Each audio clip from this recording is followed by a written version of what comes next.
Hello,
how are you? Who's here? Who's here? Hello. Oh my goodness, Empress Vibes, you're the first one here. Well, welcome and thank you for joining. Hello, Herschel Sanders. Well, hello. Thank you. I'm so glad you're here. Thank you for the kindness. Shauna. Hello, Shauna. Welcome, welcome, welcome. Demoney Honey is here. Oh my. CWS. Yes, hello. Thank you. You said, oh, your beloved husband went home to be with the Lord on 4/7, laid to rest 4/29. God has been your rock along. Oh my goodness. My condolences. And, we need to pray for your comfort at this time. But, my heart goes out to you. But warmest condolences. Thanks for being here. Molly, you're here. Wow, look at that atmosphere. Oh, this is fab. Oh, 420's here while Dragon's here. Annabelle, hello. Let's see. Is the sound okay? I guess you hear me fine. Terrence, well, hello, Terrence. Nancy, hello. Yes, look at that. We have Professor GirlCode with us. Hello, Tina. Keep the door open, please, for anybody else who wants to come in. I'm going to welcome our guest professor, GirlCode. Okay, she's going to be here in just a moment. And let's see. I want to thank you if you're joining from Facebook or Twitch. Thank you very much. And we will thank you, Wild Dragon. Okay, because I hadn't been using my microphone in a while, so sometimes I don't know if it's still hooked up. Okay, so we'll see how it goes. Hello, Rugerville Creations. Hey, I love that name, Rugerville. That's great. Thank you, Annabelle. Nice. Okay, so let's see. I want to introduce GirlCode. Let's see. She's here. GirlCode, welcome. GirlCode. Well, can you hear me? Well, thank you for having me. Thank you for being here, GirlCode. We love it when you are here. In fact, the last time GirlCode and I did a live stream, actually, we were talking about something similar. So that's what's really interesting. It's like we were talking about, remember everybody, we did the live stream about the show that came on, was it Hulu? GirlCode? It was. Yes, it was. Yes. It was a Hulu movie special, and it had how many parts? Like 8 parts or 9 parts to it. Remember everybody? Did you watch it? Like it was 5-6 months ago, and it was about time travel, and it was based on a book by Stephen King, and it was made into this series. So it was the date of the JFK assassination. So that was our last live stream. We were reviewing the Hulu movie. So it's very fitting that we would come together again to talk about time. And I tell you, I am not all the way sure I understand what time is, but I try. Okay, I really try. Molly says yes. That was the name of the Hulu movie 11/22/63. Thank you. It's been a minute. Okay, so yeah, sis, can you imagine that was the last time we talked, and it was about the same thing? Is that cool? No, that's not the last time we talked. That's the last No, time yeah, we no, I don't mean I don't Yeah, mean that. I mean the yeah, last time we did a live stream was yeah, we were talking about the same subject. So right, I find right. that that's kind of interesting. You Yes, know, it it is. just yeah, yeah. And I Okay. was, if you don't mind, I was on when you were welcoming all the beautiful family members into the atmosphere or chatmosphere, as you would say. And I just wanted to say my warm regards goes out to the sister who lost her significant other. My warmest, deepest prayers and condolences I want to send out to you. And I just hope that our Heavenly Father wraps you in His loving kindness and lets you know that everything is going to be okay. Yes, that's right. Thank you. Yeah. So I want to open up with this, everyone, and thank you again for anybody just coming in. Uh, our good sister here, GirlCode, Mhm. brought she brought a mystery to me. I wasn't aware of it. Some of you probably are aware of this. There is a situation unfolding over in Spain. Okay, so we are going to do some traveling, everyone. You don't need to bring a passport, but we are going to travel to Spain. We do have a sister that joins us, Sentinel. She joins us every now and then. She lives in Spain. So it would Ooh, be nice if she's here. Hey, look at that. Karen's here. Greetings. Oh, this is awesome. It's like the band is getting back together. Camilla. right. Hi, Camilla. Thank you. Thank you. Thank you. Sean is here. Hello. Cold Hard Truth, too. Thank you. Look at that. Candace is here. Wow. I hadn't seen you in Ooh, a minute, Candace. If I've missed anybody coming in, please forgive. It's not done on purpose. But yeah, yeah, welcome everybody who joined us. yeah, So let me just say that what our sister has put out here for us to discuss is a mystery, but it is a fun and interesting mystery because we kind of debunked it in a sense, yeah, but it's more to it. So post debunking, and it wasn't really debunking, it was just doing research and finding out one kind of piece to the puzzle, but it still kind of brings up more questions. But we're right. going to be focused on the beautiful land of Spain and the culture and civilization a little bit, not to get too deep into that because I want to create some content coming up regarding Spain. So I'll do a little more of a deep dive, but this is going to be a deep dive out. So I hope you're ready.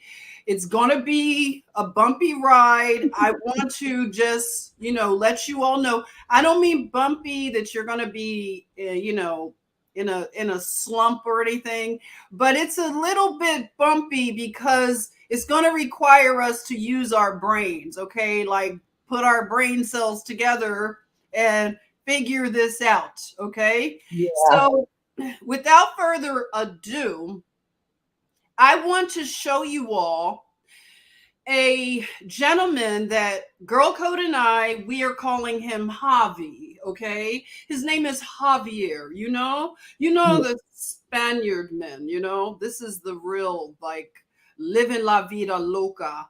So Javi is a media mogul, okay? So go with us a bit. We're going to travel to the land of Spain. And, as you see in this thumbnail, that is the Rock of Gibraltar. So it is a very interesting area. You have the Caribbean, the Caribbean, pardon me, the Mediterranean. You have Africa, so close, North Africa, and it is lots of things to unpack. But Javier is a media person who he how do I say it, GirlCode? He is So let's yeah, go ahead, sis. okay, he is stuck in another dimension. But GirlCode, why don't you just explain real quickly while I set up Javier's TikTok? We're gonna look So at his TikTok. in any event, sis and I was just catching up on life and things of this nature. And I was explaining to her about how I was so backed up in all of these videos, and we were just catching up on times past, right? And I was explaining to her about this gentleman that I ran across who had been stuck in a parallel universe. And I don't know how many people in the chat have heard of this guy who's stuck in 2027. Has anyone heard of this gentleman? His name is Javier. He's from Spain and he's stuck in 2027. So while sis is preparing everything, I just was explaining to her and she goes, "Oh my goodness, sis, we got to tell the family about this." So what's going on with that is this, guys. He woke up, supposedly he woke up. I look a mess because I just woke up too, but he woke up in the hospital only to find that there was nobody around him. Okay, guys. So he's looking for doctors, he's looking for nurses, nobody is there. Okay, then he goes outside and he's in Spain, like Jen was saying, and there is no one to be found. So of course he's starting to get concerned and he's going all around this big city. And by a show of comments, you guys can let me know how many of you have heard of this story. And he just seemed to be in this particular world all by himself. Okay, so fast forward, he tried to reach out to people and was unable to do so. So he took to TikTok to upload some videos because the other streaming services weren't allowing him to upload these videos. Okay. So he gets his videos uploaded to TikTok, and what do you know? He's engaging with folks in 2022 as it relates to him being in 2027. Okay. So they're saying to him, "Well, why don't you try going to the police station?" He's going to the police station. They're saying, "Well, why don't you try going to, the airport? Surely there's got to be people at the airport." He goes over to the airport. There's nobody there. So he is in this world all by himself. It gets a little better, guys.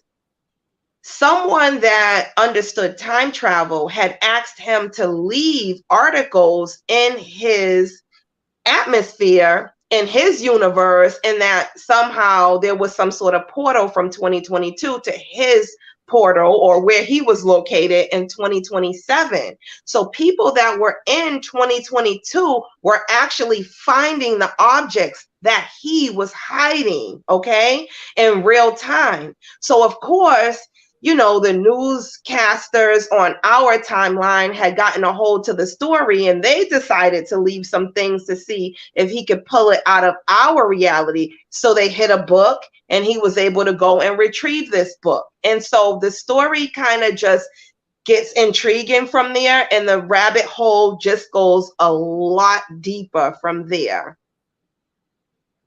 So Yes. Okay. Fabulous. So what I'm trying to find, thank you, Mary. Thank you so much. So sweet of you. So, Desiree, you knew about this one? Okay. So if anybody is familiar with it, let us know. Excuse me, because it's a TikTok thing. So if you're not familiar with TikTok, or get maybe some people do TikTok reviews on YouTube, so you may come across these stories. But okay, so Desiree, hey, thanks for joining. You know about him last year. Yeah, Yeah, last year. Molly has heard too. Okay. Okay, Mm-hmm. Tina, you've heard something about it. Okay, Molly. Molly is asking, how do we sticker? Can someone help Molly about how to sticker? It's new to me. Oh, Molly knew. She figured it out. Thank you, Molly. Oh my goodness. That Oh, was nice. so Thank much, you. Molly. I really appreciate that. So I Mm. want to go to his TikTok now, and I want to show that first video of this experience of him waking up in the hospital. Okay. Hello, how are you, NS Samidi? Did I say it right? Thank you. Matthew Hugh is here. Peace. Thank you for joining, Matthew. It's really nice to see you. Sean, right? Wow. You know how me and GirlCode are. We get together, we're talking about, we have our tinfoil turbans on, okay? Yeah. So I hope you have enough tinfoil because we're about to go in. Yeah, And it's gonna get very intriguing, guys, where we're going. Yeah. yes, settle down, get yourself your blankie, whatever you need, cozy, warm beverages, because it's about to get cray cray. Okay, we are going to do the tinfoil turban files. Okay, if it becomes a thing, it becomes a thing. Okay, so let's go in. Let's see. I'm trying to line up. Just Okay. chat with Take chat your with time. the atmosphere, sis, because I'm gonna find Sure. his first TikTok where he was in the hospital. I'm trying to get that Okay, lined sure. up.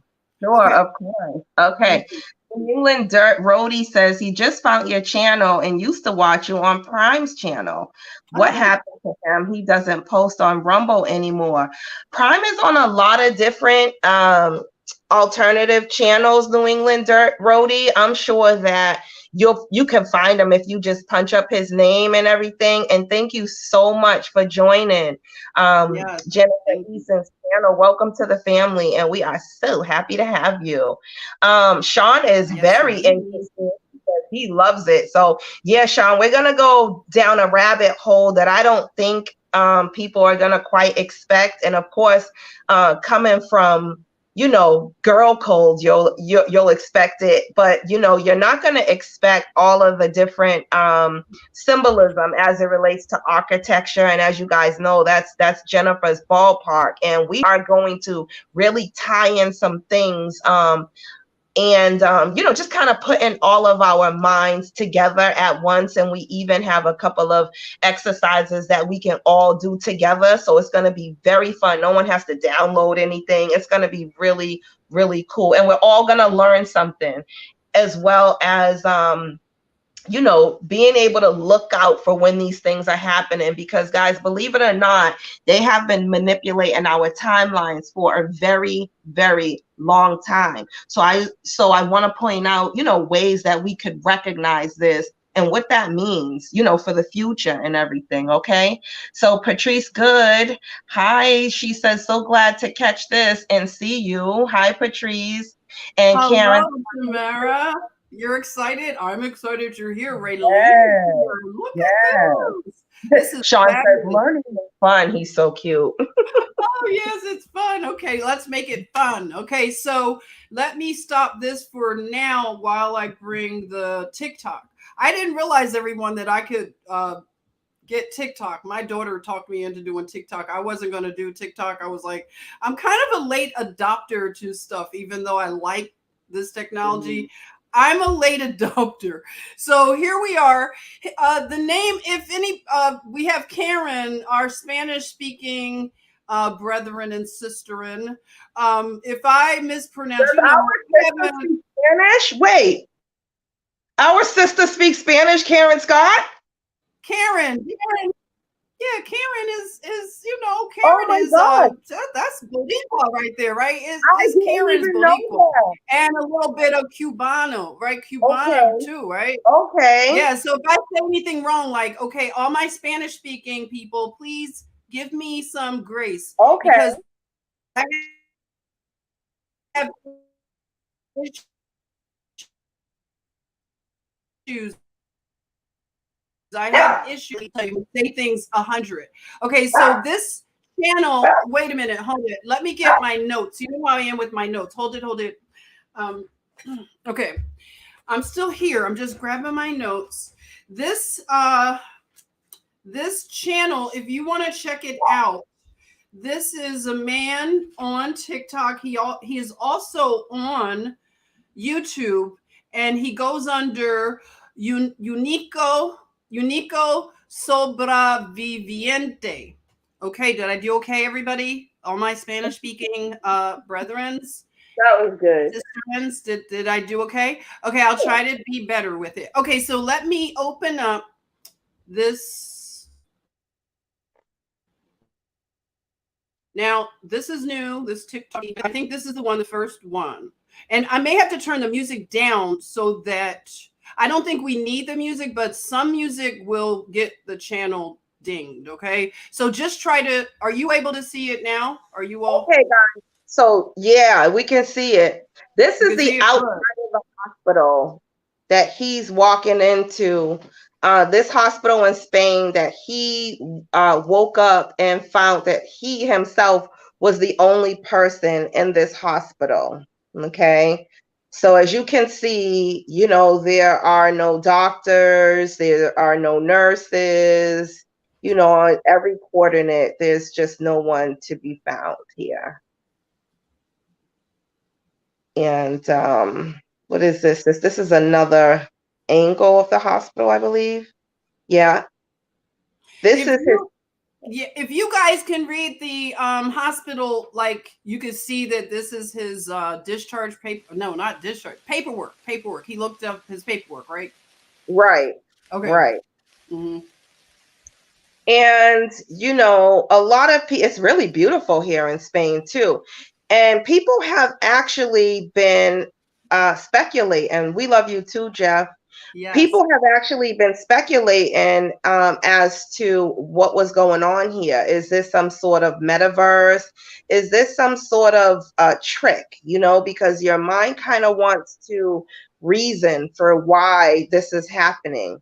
So, you know, again, this is just one of the angles, which there are many different shots that he has taken of this particular hospital. This was the very first video that Javier posted when he found himself in this hospital all by himself. So we thought that that was quite interesting. And we know that you guys think it's interesting too, because we know you. You're our family member. Now, I'm going to just pick out some videos that I think will give you a sense of some more things. Now, it looks like Javier, he has a set of ingredient instructions that he finds. It looks like he gets a green folder, and I want you to look at this. And because I'm into the mud flood thing, you know, I told our sister that I'm always looking at now. This is the way I look at everything. I want to look at the history, what happened in 1800s, right? Then I want to look at what's under the ground. Who are the indigenous people, and what wars did they have, civil wars and international wars. So when I did that just simple asking of questions and just looking at just the basic superficial information, it showed me right away that there's some activity underground. Okay. So what I realized was, if you see in this row, I'll put my pointer over where it is. Okay. Do you see right here? Are you able to see that right here? We can see that. We can see that, sis. Now you're ready to take them underground immediately, huh? Let's go underground right now. No, I'm not going to go underground yet. I just wanted you. I'm going underground now. That I just want you all to know that I jump off the deep end. Like I jump off the Rock of Gibraltar. This all went to the rabbit hole immediately, and that's where that is where the gusto is. But I thought maybe we could show them a little bit of the surface first. Okay. Because once you get underground, I'm a slow pump my brakes, because you Once know. we go underground, I don't think we're coming back up, sis. It's over after that. Okay, we're going to pace ourselves, okay? Yeah. But you already know how crazy I am. I already found the underground chambers and dungeons.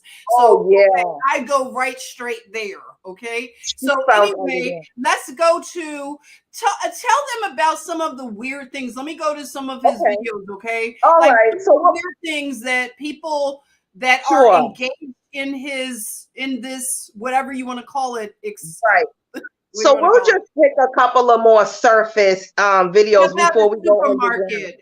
How about a supermarket? I think that How would about be the a supermarket? So he's engaging with his fans and they're saying things to him like, well, if you really are in 2027, take us into a supermarket and show us some sort of expiration dates, okay?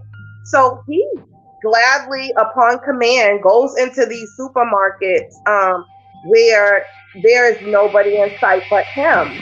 You know, he gets on the floor, he gets to eating his snack and he turns around a series of snacks and drinks, and you could see by these snacks and drinks that, you know, the expiration date was reading 2027. In some cases, it was reading 2028. Well, of course, people became a little more skeptical. They're just thinking, oh, okay, well, maybe this is just a really clever camera trick.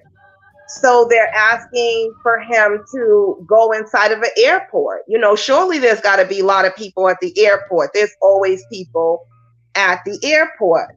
And of course, there's nobody in sight at the airport. And what we're looking at now is the different shots from the supermarket. And if you ever went to Javier's TikTok, you would see, you know, a lot of different scenes with him in the supermarket, kind of sitting on the floor and things of this nature. This looks like some sort of what is this? Is a barber shop or something? Um, sis, you're on mute. Mute. okay. I Okay, there just you go. wanted to show. Okay, I pumped my brakes, everybody. I'm not going underground yet. We're going to go look at But some. it's gonna be great. So I thought, okay, shout out to the barbers. Okay, you know I had to Wait go a to. minute. Sean said he's seen COVID stickers. Good point, Sean. Oh yeah, yeah, yeah. Because yeah, I never seen now. He said that he had, as he regained his conscience, he had remembered COVID happening or remembered a little after 2021. So that's interesting, and that's another reason why sis wanted to bring this in to everyone, because of course you guys are going to see things that we haven't been able to see, because Jen sees things I don't see, and then I see things that she doesn't see. So we thought that this was a great way to share it on the platform, to see what you guys saw. So that's interesting. I didn't see the COVID stickers, but again, you know, so I'll tell another tale. Let's see. So, you know, people were doubting him and they said, well, how do we know it's 2027? So he go out into the streets and you could take a look at, you know, like the street clocks. The street clocks were reading the time with the date of 2027. Okay. And Siri, he had a series of recordings with Siri in different locations where Siri was saying, but of course, all of this is mostly in Spanish. Some people do go ahead and translate it into English, but for the most part, you know, our sister Karen can probably either, if she feels like it, you know, put in the chat exactly what he's saying in English. But for the most part, he's saying things like, look, I went to another Siri and she's telling you what date it is.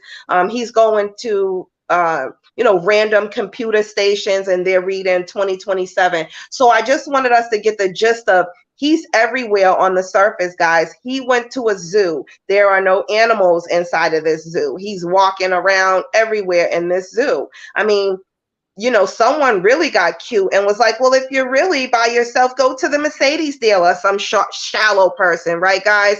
Go steal a Mercedes Benz. And what did he do? He went, he found these Mercedes Benz keys, and he, looked around for the appropriate car, and he got in that car and he took off. Okay. So it seems that there's nothing that this guy can't do upon request of proving that there's nobody around him. So let me see what the family is thinking while sis is going through this. Okay, I was trying to get the one for the airport to. Okay, that's all right. That's all right. Don't worry about it. I'll stay here. Yeah, he went to a museum and Yeah. Okay, so this might be a church, which, I guess some people might say that's not as. Yeah, that could be empty all the time, but that's where the good information comes from that we get, like the churches and the monuments and things of this nature, because as our brother Sean pointed out, we are going to bring to you that we believe that they are actually showing certain relics, certain monuments, and certain details for a reason. So we'll find that this is all for a reason. And when we we haven't found out everything, but when we do finally let you guys realize what we found out, I think that you guys are going to be very shocked to learn what we've been learning about this. And I've never seen this one before, but this looks like some sort of plant. Is he at some sort of plant or something? I've never seen before. Okay. Yeah, I don't know where he is here. I thought this might have been an airport, but bear with me, all. Bear with me as I navigate the TikTok, because that's all right, sis. I feel like, yeah, take your time and do what you got to do. But I just wanted to kind of give that little, background that, can encourage our family to go over and even press on a few of these things. Like, you don't even have to, because you guys know I don't have social media. So you don't even need to have a registered TikTok account to go in and, take a look at some of these videos. So before we went ahead and went down, into the ground and really started piecing these puzzles together, I wanted you guys to realize that there were a lot of surface videos that we could witness, where you actually see no birds flying, you just see no sort of wildlife, no dogs, no nothing. All you see is Javier walking around and just these places, whether it's like the McDonald's, the streets, and here we have some sort of statues, and I'm sure that this is left for a reason as well. I never seen this before. It's from some festival that they call Falas. So this would have been Falas for, it's a hashtag 2022, but it has a really interesting feel to it. Like it feels like the kind of details on these statues and things are like kind of Disney, how they do their, parks and have the really, detailed things. So I'm going to go to a museum. This is when I also saw something. And if you see something, say something. Oh, here's the dealer. I hear that all the time on the bus. If you see something, say something. That's in my ear all the time. You see? So this is what you were talking about, sis, where he went to is this where he went? Oh, no, he's just in a parking lot. So it's like all the cars are there. Everything is just left as if people just, suddenly disappeared from his. Yeah, they vacated the premises. This looks to be a scene where he is actually looking for, I'm not sure. This looks like a Google. Is he at Google? Because the colors and everything looks to be some sort of, I think he probably went to some sort of Google headquarters that was over there to see if he can answers about online. This isn't the actual dealer, the Mercedes dealer, but this the Google, and that's okay. I'll just answer a couple of questions while you're still looking. One of our sisters wanted to know how is it that he is still able to, use electricity and do these things? And I'm so happy that that's sparking the conversation and getting your mind to ask these questions, because these are the questions that most of his followers have been asking. They've been spending months trying to debunk him. And, well, how is this happening? And how is that happening? Well, the way that we're going to solve that we're going to solve that and give you the answer to that, but we're just thinking on the surface right now. So what I can tell you, though, is that 2022 and 2027 has a certain link. So in other words, when you time travel and you go and you go to a certain place and time, once you stop and you get there, you then create that particular universe. Okay. So the electricity will still be going.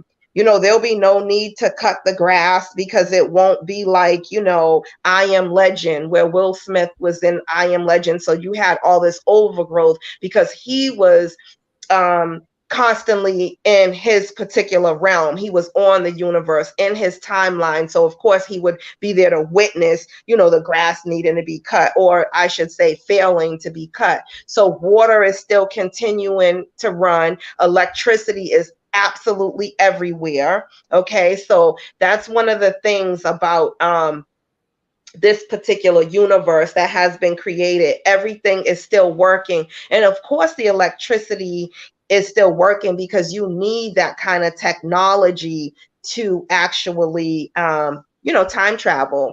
And as we can see, we're looking at these checkered floors. This looks like some sort of Masonic symbolism or lodge. He's in a crypt. So I saw crypto. Everybody, I'm going to have my little janky Spanish going, okay? So no laughing at me. No laughing. No laughing. Okay, so this is a little on the creepy side, but he's going into like, places of where they have artifacts. Like he's going into museums.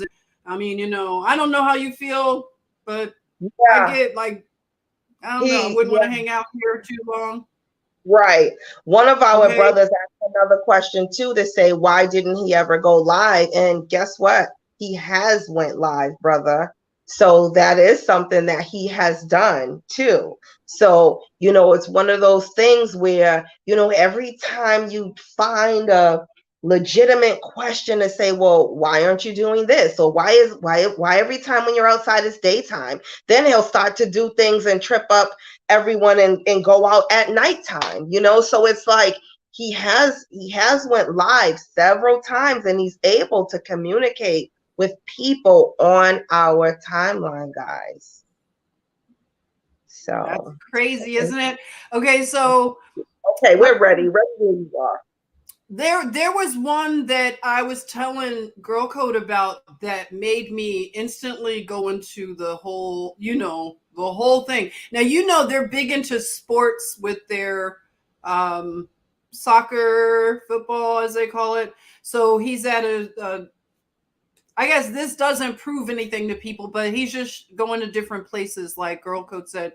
So it's just empty spaces everywhere. In Spain, though, it does, sis. I'm sorry to cut you off, but in Spain, they say that if you could make it past those, gates and inside of those locker rooms in Spain, that would be a really big deal. I know here we have a place called the TD Garden, which is, it's secure, I guess, during seasons when you're playing. But I guess in Spain, this would be a place where it would be guarded and you wouldn't be able to get past, and there would be people there all the time. So for them, because of course he's communicating with people that are in Spain like him. People know where these monuments and these museums are located. People know where these parks are that he's at. So they're like, go here or go there. And he's doing these things. And here's a little video of him with his non-dancing Spaniard self. I don't think that was him. I think he was using a video. I don't think, because he never showed his face. His face. He never showed his face? Yeah, he hasn't shown his face. That I think he he tied in another video. I didn't want to play the music, everyone, because I don't want them to trip, if because I think he uses like, popular music on his you can do that on TikTok. So that's the only reason I'm not playing all of it, because of that reason. Wait, it's a video of a museum, and I want to go to that one, and then see how he covers his face all the time. I noticed he had a mask. Okay. What about the one when he was in the room? He wasn't showing his face there? No, When he I was haven't in seen his face. Whoever this guy is, like Javi. Now, you and I talked about. We'll talk about who Javi is. Like, okay, yeah, it's gonna be important soon. Yes, it is. Yeah. So I'm going to that one where, and this is going to tie into what we were talking about earlier too, because I don't think I haven't shown you. This is the one that really tripped me out. And as you all can see, all the architecture. Let's just look real quick at the castles and things like that, so you can see the Moorish influence. You have lots of like. You can go into some deep stuff here because of the, Cordoba and all of the architecture. Look at that, everybody. I have some old pictures of that particular, I think it's a synagogue. It's the Sephardic Jews. Yeah, Sephardic Jews. So you see the empty streets and everything. So let me find... And it's highly stylized. Like, okay, for this one, it looks like product placement almost. Like you can see he's in a bubble bath. Everybody's asking him to come to their home. Somebody's saying, come to Bali, so they want him to come to all these different places. But this was the interesting part of him. Like, he's able to find things to eat. It looks like he makes coffee, goes into places, and just this is the one. I'm sorry, everybody. Here's the one where he talks about what happened to him. Let's do that. Let's review that. Es viernes, 3 de septiembre de 2027.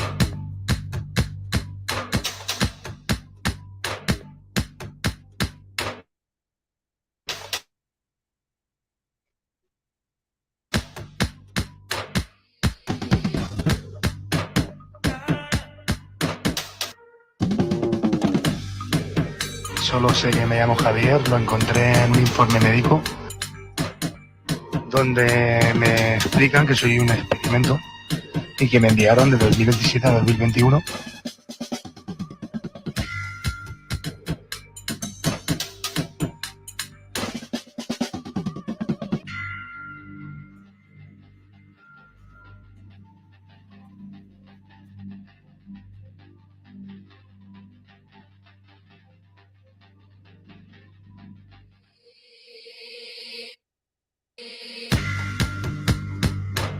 Es viernes, 3 de septiembre de 2027. Okay, so that was what I couldn't find before. Okay, so it doesn't matter. Remember, you all, we're playing around with time. It's very not linear. Okay, so yeah. Somebody in the chat said when he was at the airport. Oh wow!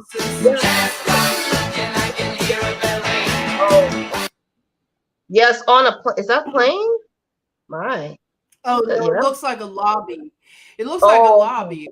Is it a plane? I mean, I don't think so. Oh, it's got to be a lobby. Yeah, it looks like. Oh, but there is an airport. Yeah, a part of the airport. Yeah, someone said it looked virtual. That was a big thing too, that people were saying that it looked like some sort of virtual metaverse type of thing. But then he started to record himself walking by like glass buildings where he was reflected and things.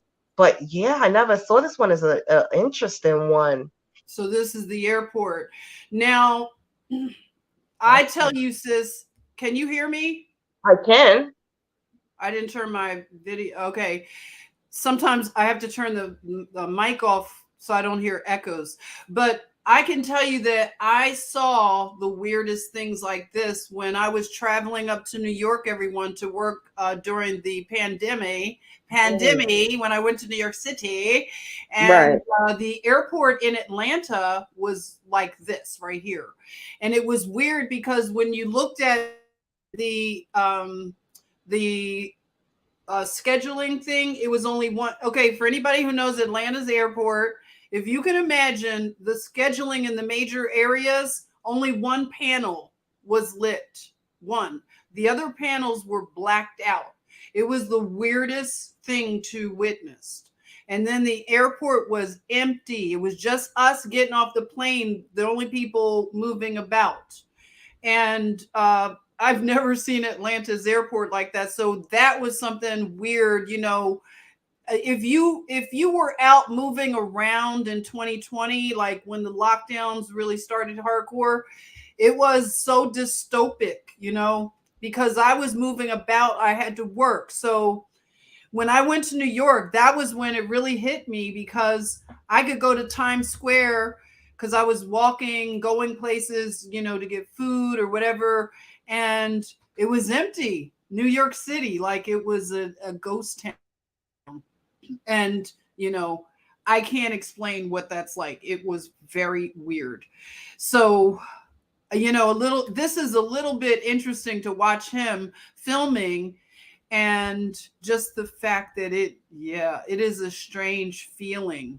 Our Uh, family is too smart. They be saying the same stuff we be saying. They know what is something's going on. They're like, wait a minute, like, what kind of software is going on here? You know what I mean? Like, what is he doing? Is he like, why is everything so clean and neat? Like, they are like, you know that mama didn't raise no fools over here, okay? That's right. That's You right. know? So, But you wow. know, yeah, this is the stuff that's also interesting. Like, okay, you could look at the architecture. We'll talk about that in a little bit. But That I is want to go beautiful. to this one. This is what really, it might be the second one. Now let's do the supermarkets. Okay, so the supermarkets are stocked, but nobody's in the market. So let's just look at him going down the aisles.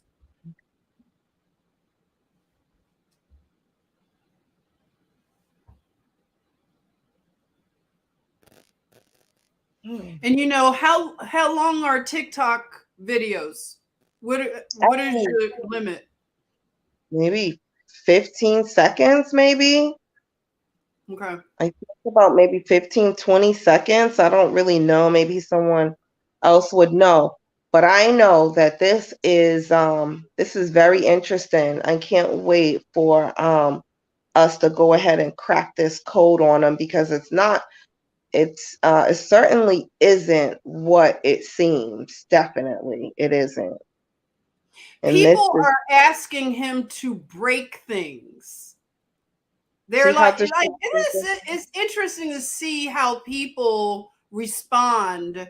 Some huh? people are asking him to like destroy things because there's no consequence, basically. Isn't that weird? Right. And it It's like, seems that he's being left. Well, Sis is going to find this for us when we go underground, but it seems that he is being left clues around him, like lots of clues and stuff. So, yeah, yeah, it's very interesting that the first thing that they would be thinking of is to vandalize things. right. It's just weird that people have that kind of mindset. Like, is that what they would be thinking of? Like, come on, you're the only Yeah. person in the world. Okay, so he's in a museum of some sort, relics that are, you know, religious. And he's, you know, I just want to show you some of these relics because we've been talking about some of these things. But this is just part of what I want to really show you. This one thing in this other room of the, you look at the, you know, Moorish architecture, very fascinating. Wow. Mm-hmm. All right, I'm getting there, everybody. I did Look. see it earlier, and you can see a little bit of how he's putting clues together. He's receiving things from another dimension. He's leaving. You explain that he's leaving things, and then people are leaving him things. Oh, here it is, everyone. Okay, so this really stuck out for me where he is now. This is what I wanted to show you. Okay, it's loading. Whoa. All right, did you all see what we just walked by basically?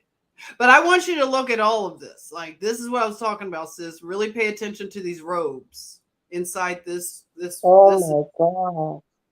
It's amazing. Like, I wish I knew how to stop it. Like, do you all see these robes? I don't understand what we're looking at, but this is from the medieval times, and it looks like pictures. You know how we think that we might have been so slick and clever? Like, did you see those photographs that were on the robe? So they transferred photography onto fabric. I just want to know, can somebody help me catch that? When it almost looked like it was a 5D screen on the robe. Like, my goodness. Can I stop these? Is it possible to stop the... Wait a minute. Okay, let me go back. First, sis, these are the Babylonian winged bulls. They're winged bulls from Babylon. Everybody, okay, remember? We've been studying Gilgamesh and Nimrod, Babylon, Persia, all of that. You see what I'm saying, sis? Winged bulls. Everybody make a note of the winged bulls. I'm going to try to slow it down so we could look at these robes a little bit. Definitely a note of the winged bulls. Okay, let's see. I don't have the ability to pause. But do you see this? What is going on, everyone? What is this? What is it and whose is it? What are they showing us, guys? I mean, I just can't help but to think when they talked about opening up the darkest stargates and demonic portals on Earth, that maybe this is exactly what we're looking at. Okay. And, I know it looks really clean and sleek and everything. But when you create something, when anything is newly created and he's able to open that case. What am I looking at, everybody? Doesn't it look Egyptian? Look at the winged stuff. This looks Egyptian. And I want to say that when I did my mud flood type of research, I found that the Phoenicians were the ones that went into these areas. So this is all Phoenician. When you think Phoenician, you think shipping. You think Jezebel, she was a Phoenician princess. So what is going on? Do you see this? Is this like a photograph? These robes look like a mix of every ancient culture, right?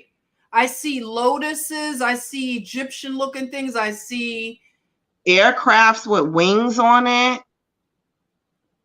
And then there's this little, what does it say? There's a little TV screen at the bottom that's showing some sort of depiction of, maybe people wearing the mock robes or the robes themselves. Mm-hmm. Which I don't know. Are these mock robes? Did they make these up, or are these actual? They're displaying it as if it's ancient. Is it just me? Right. I believe that those are ancients, but I'm talking about there's a little small TV screen. Yeah, I saw that. What is that? Like it looked like a reenactment kind of thing. A reenactment, right? And it looked like a few of them were maybe wearing those robes, or it could have been something that looked like those robes. This is absolute royal here. You see what I'm saying, everyone? This is a definite Babylonian connection. It is no doubt about it. Those are Babylonian winged bulls. Okay, so let's see. Scorched Siren, welcome. Thank you for joining. So you're saying, what's the video? Yeah, that's what we were trying to. This is a group project, please. Hyper reality. Yes, some kind of hyper reality. That's why we need to put our heads together, didn't I ask, right? Yes, Tina. Yes. There you go. Bingo. Something's up. We're going to have to figure it out, okay? So that was one of the videos. Now, are you ready to go underground yet, sis? Or you got another? What's up now? No, I'm ready. I'm ready. I just went to get something to drink. I'm ready for the underground. About to go underground. Digital underground. Let's get it. Tupac's probably under there, huh? Yeah, let's go figure it out because there's a lot of shit under there. What is this here? I just happened to see that this might be more of a. Oh, it looks like a church kind of cathedral interior. Okay. Just going to grab my notes really quick, but I'm tuning in. I'm gonna get right back on. So this is what everybody got me looking into. Okay, what's going on here? During the Civil War, they said. So they've had several civil wars, but the most recent civil war actually happened in the 30s. And they had anti-air missile strike sellers. Okay. So this is what we're looking at right here. That's what, my eyes go straight there because I'm like, what's underground, right? Okay. So this is what got me to looking at a bomb. This is from, they said, a cellar of a quarry dating back to the 14th century. So let's go down and see what's going on. So these are around the city.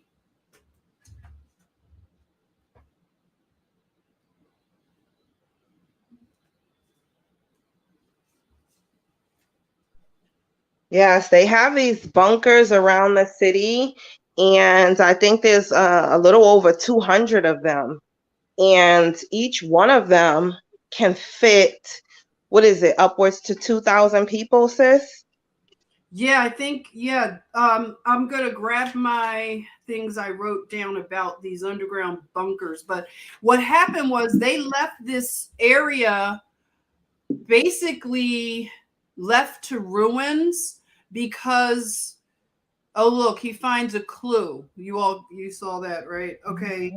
So these bunkers were built. They want us to think that they were built, well, it says the 14th century, the cellar, but the tunnels in the labyrinth, I always want to now call bull, since we're talking about bulls, I'm going to call bull on building all of these labyrinths. We definitely know with the 1800s, they have to get out of our face, right? Because they know that we're not going to believe that anymore. Now, I say that our sister hit not the jackpot here, but the drackpot. Okay, sis, you hit the drackpot. Right. So these are called bombas gen. So wait a minute, everybody. I have these things written down about this bomb shelter. Take your time, sis. Take your time. She's going to be going ahead and looking for the information on the bomb shelters. But while she's looking for that, I wanted to talk about what we're looking at. And not only is it just engineering, that's come so far, we got to start wrapping our minds around the technology and just how far advanced it is, okay? Because as we know, they have been time traveling for a really long time and creating these new worlds. And for some reason, people just kind of, they know that CERN is a word and they know it's a particle accelerator. We know it's in Switzerland, but we're not really privy to exactly the kind of things that this CERN portal can actually do. And we're actually looking at a product of what can be done with CERN. You literally can create a whole entire universe that's just like the universe you live in. And they have many universes out there. Okay. So, and then, as above, so below. So when we go down below, we really start to put the pieces together on what's going on the surface. So that's quite interesting. And I definitely have, some notes and everything. But once Sis busts the bubble up, then we'll get into exactly what's going on here. But this has everything to do with humanity as a whole, because even though it's taken place in Spain, I do believe that this has been taking place in America for a very long time. Mm-hmm.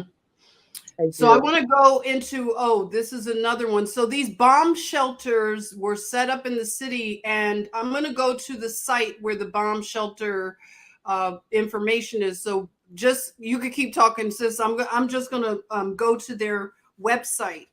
Okay. And then we can look at it together. And I want to, see what you all think about it. Okay, good. And a lot of the times too, we don't realize too that we can change our environment through frequencies, vibrations. You actually can alter an environment just from vibrations alone. And you know that they have these secret experiments all the time in the military where, they'll get themselves one of these empty warehouses, and they'll teleport things into the environment, teleport things out of the environment. A lot of the times, people say things like, I put my keys right here, and did you see my phone? Only for it to appear right in your face, and that you looked in that place over 20 times. And you just kind of pass it off as a result of you not looking thorough enough. But the reality is that you'll be surprised at the things that, the government can do. Okay. And with all of these satellites and these Starlinks and, these unmarked and unmanned drones that's flying above us, taking, all of these different locations of people and places and things, and a lot of freaky things are going on with this technology today. Okay. And we can actually change the actual environment, and create new dimensions with just frequencies.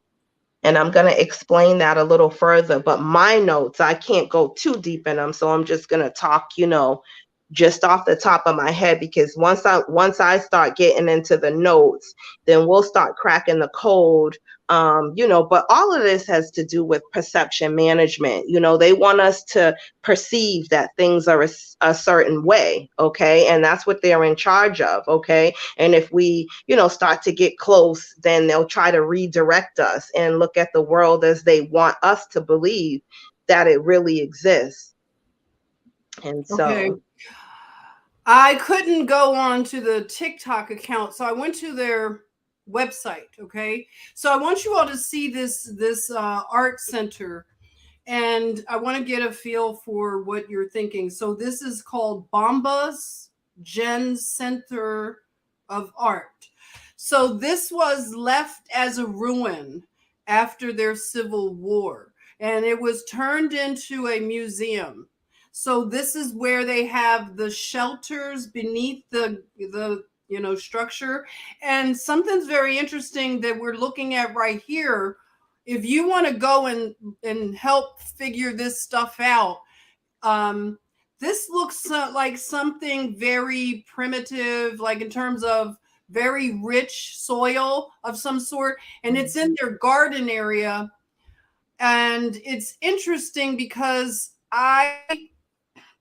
I'm sensing that, well, I looked it up to see what am I looking at, and it looked like there were roots from the acacia trees.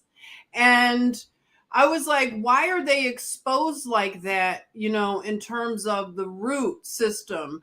And it's now this space. So you see the architecture here, how okay, it looks like Art Deco, and all of these buildings were just left in ruins, but now it is a place where they have art, and they have a lot of like, this is the thing I want to say about these spaces where some of the things may seem a little bit benign, but they are having rituals and ceremonies in these museums, everyone.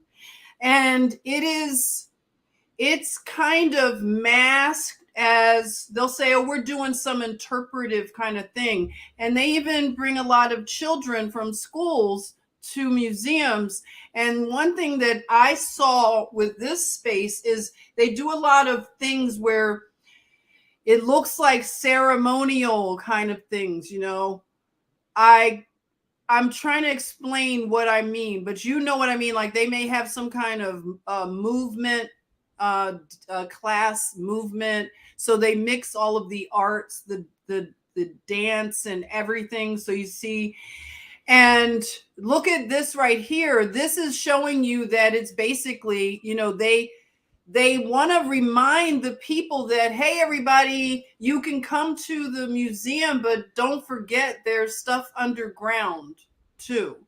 So what do you think of that? What do you all think of that? This space right here, and this labyrinth of like various, let me see if we could find out. It says about us history. Okay, shelter and What history. she's doing is she's showing us what is actually located under the ground because she's unable to go on the TikTok and get there right now. But they have these huge auditoriums where you could actually go underground. I don't know. Well, they're pretending like you can go. I don't know if it's for some space, maybe for the public, but we all know that they reserve a lot of spaces for privacy as well. So now what she's doing is she's just showing us through the actual website, you know, what they have to offer under the grounds of Spain. And it is a whole entire world under here. As it relates to you know, their relics and these different rituals that are taking place, and a lot of these places they're actually mocking Christ. Okay, they're mocking the Christ big time. Okay, and they are revering Satan. Okay, that's essentially what you're seeing. Is we're seeing Satan worshiping going on, you know, just from a different cultural perspective. Okay, because you know, we're from the States and this is Spain, but they worship Satan as well. And we tend to think that they're just hiding. We think that Spain is actually spearheading a lot of these satanic rituals as well. Yeah, so this is talking about the sheltering of, it says factory workers, which is really strange. I read that, you know, these were various people that were escaping their civil war because they had a few, but they say that they restored this factory. Underground shelter built during the Spanish Civil War was discovered. Remember, everybody, they use these words like, oh, it was founded, it was discovered, and all of these kind of weird things. So it says that the shelter was used to protect the factory workers from possible attacks by the National Army, either by air or by sea. And Oh, so this used to be a hydraulic machinery factory, and they manufactured armaments and mortar grenades. So yeah, so it was a military defense structure, solid construction, reinforced concrete that complied with the norms for underground. You know, it complied with what was necessary. So they had like a lot of things underneath. I had read that they were able to tap into the mountain and get fresh water. So that was something that happened, but not to be like too long on that. I'm going to go back to the screen because GirlCode and I want to get into some more stuff. Yes, Sure. it hasn't even started, everybody. Can you imagine? That was just a little bit of a Let that me was tell an you. appetizer. My gosh, okay. That's what I know, and I'm thinking, but let me tell you something about our family members that we have on YouTube, the platform. Let me tell you something, because you know me, I'm such a comment police officer. Like that's the first thing I do. Even when I listen to random videos, first place I go is like the comment section. So, I'm like reading, especially, when I'm doing my own lives or when I'm with someone, because I'm always interested in what you guys are thinking. And I'm telling you, they are hitting the nail on the head. Everyone is, not everyone, but a lot of them are in the comment section, Karen, especially Karen and Sean, and they are referencing DNA, okay? And DNA has everything to do with what's going on. Why would they be talking about DNA right now when we're talking about time travel? We're talking about museums, and the first thing that they're talking about is the DNA and the frequencies. As soon as I said frequencies, and so they're hitting, they already know, you see how when you have that discernment, they're all over the DNA already. And that's a lot of what, I'm going to be talking to you guys about as it relates to what's going on right here, is the DNA portion of it all. And I just want to say that we recognize that you guys are definitely right on the money. Mm-hmm. Hello, bird on a tree. Thank you for joining it. Emily. Hey, Emily. Hello. Yes, if truth be told, the majority of the water comes from beneath the earth's mantle. Oh, I love to hear that. Thank you. You're my kind of people. So this is okay. Now we're getting into a different portion of this. We spent a little time on that TikTok just to build a little background, okay, to the man. Now, this is what happened. I started looking into Javi, and I found that Javi is, like I said earlier, he's a media mogul. So this is what he looks like. This is the man that is behind this. What do you want to call it, sis? What do you want to call this? What's happening? I'm going to call it exactly what it is, okay? Mm-hmm. He is behind this parallel universe that he is looking to make a lot of money from, because that's exactly what it is.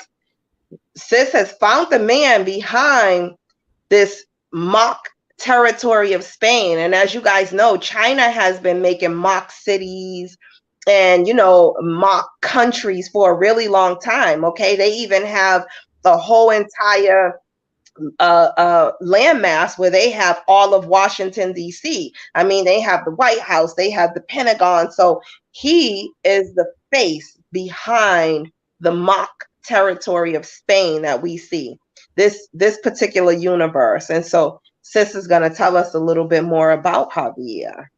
Okay. Now, for anybody who's been following this mystery on TikTok, we're sorry to debunk it for you, because I know a lot of people are still following it to this day, because he does post every day.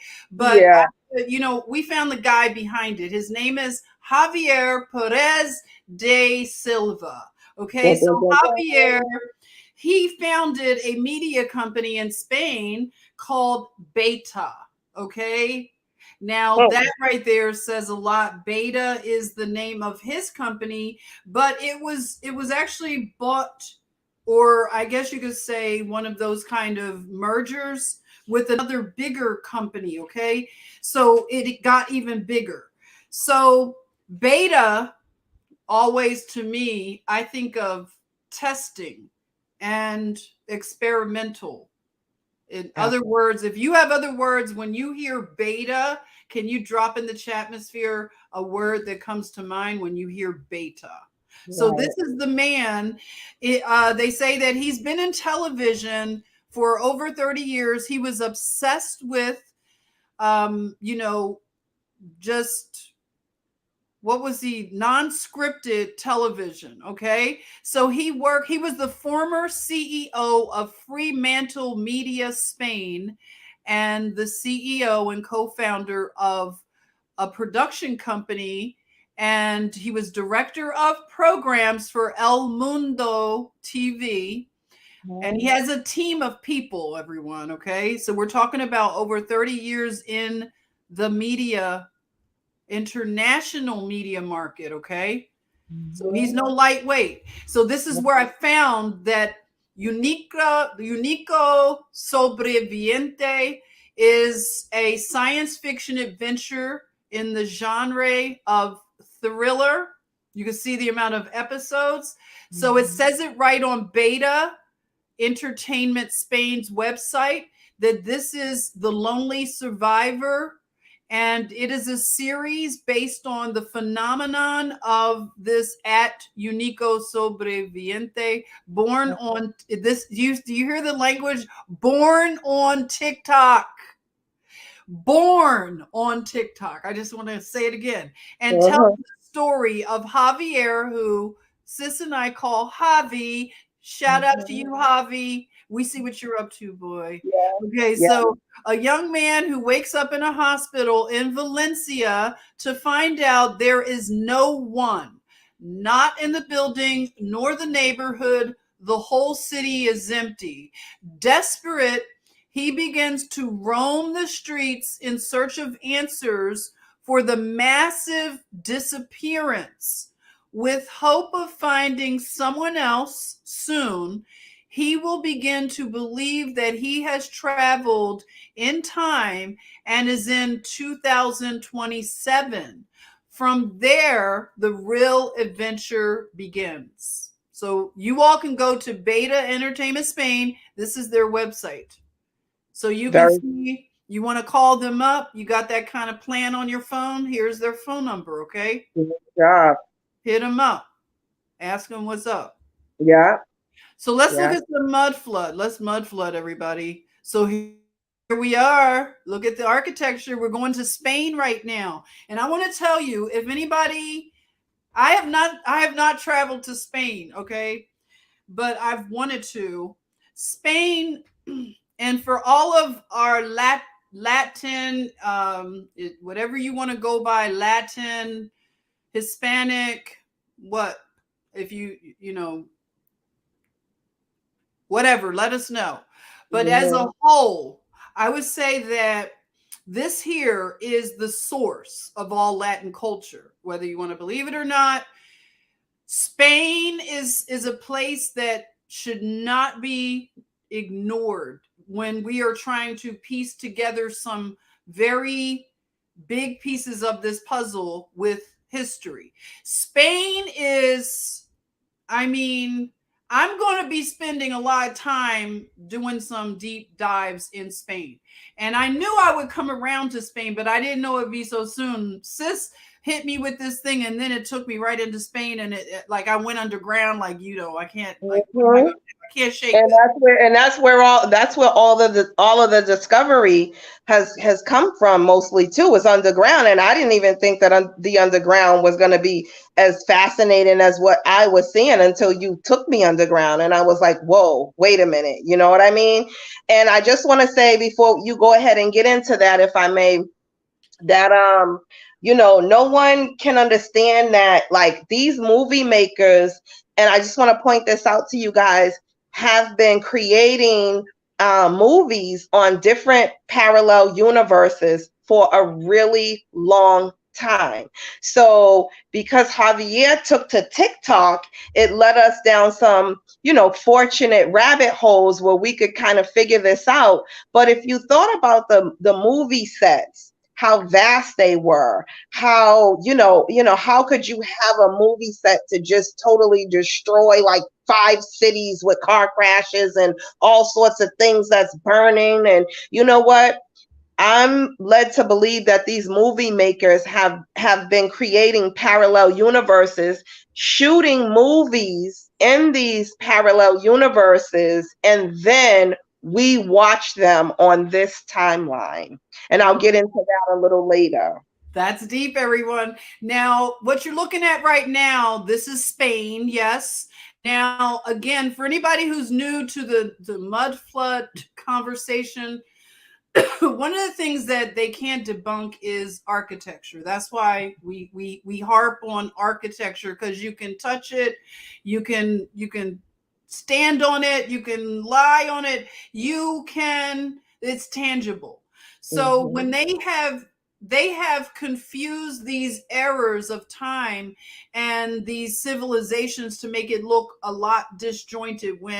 If you hear me call something Babylonian, I'm just referring to the world realm of Babylon, and I'm going right back to Nimrod, and that includes the Egyptian civilization. I wrap it all up into Babylon. Okay, so if you wanna like correct me, I'm open to being corrected, but that's what I'm doing. That's so this is a Phoenician land also.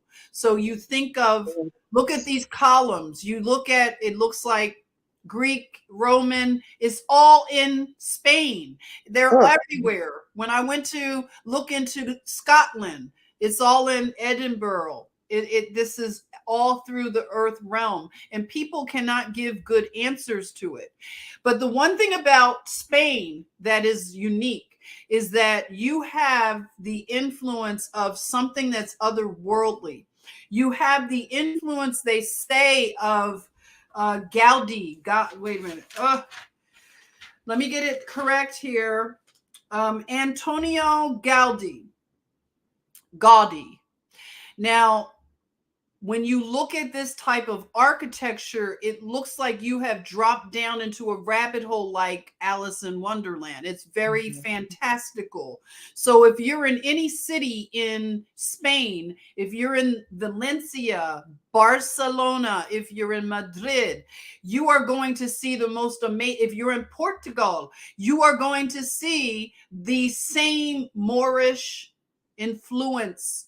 You're going to see what they call Andalusian. What are some of the other things? This is, help me everybody. What are the other names? It's like, this is Catalan. Okay. Now I'm not going to get into the deeper parts of the people groups right here, because I'm going to create some more content around Spain. And I want to get into the Moors, like more. Okay. More. Okay. Our brother came in the room, Big Pontiac. What's up, bro? Oh, yes.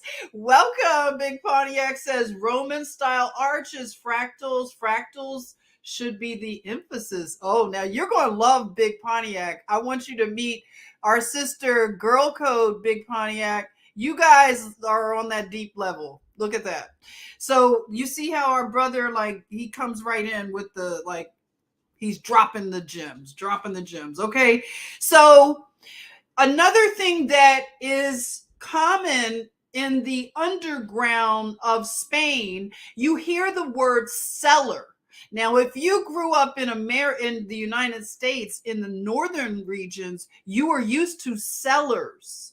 Everybody had a cellar, okay? My grandmother had a cellar. They keep their root vegetables down in the cellar. They can, they do all of their, this is where you keep your provisions. And then if you have a winery, yes, my grandmom used to make wine down in her cellar.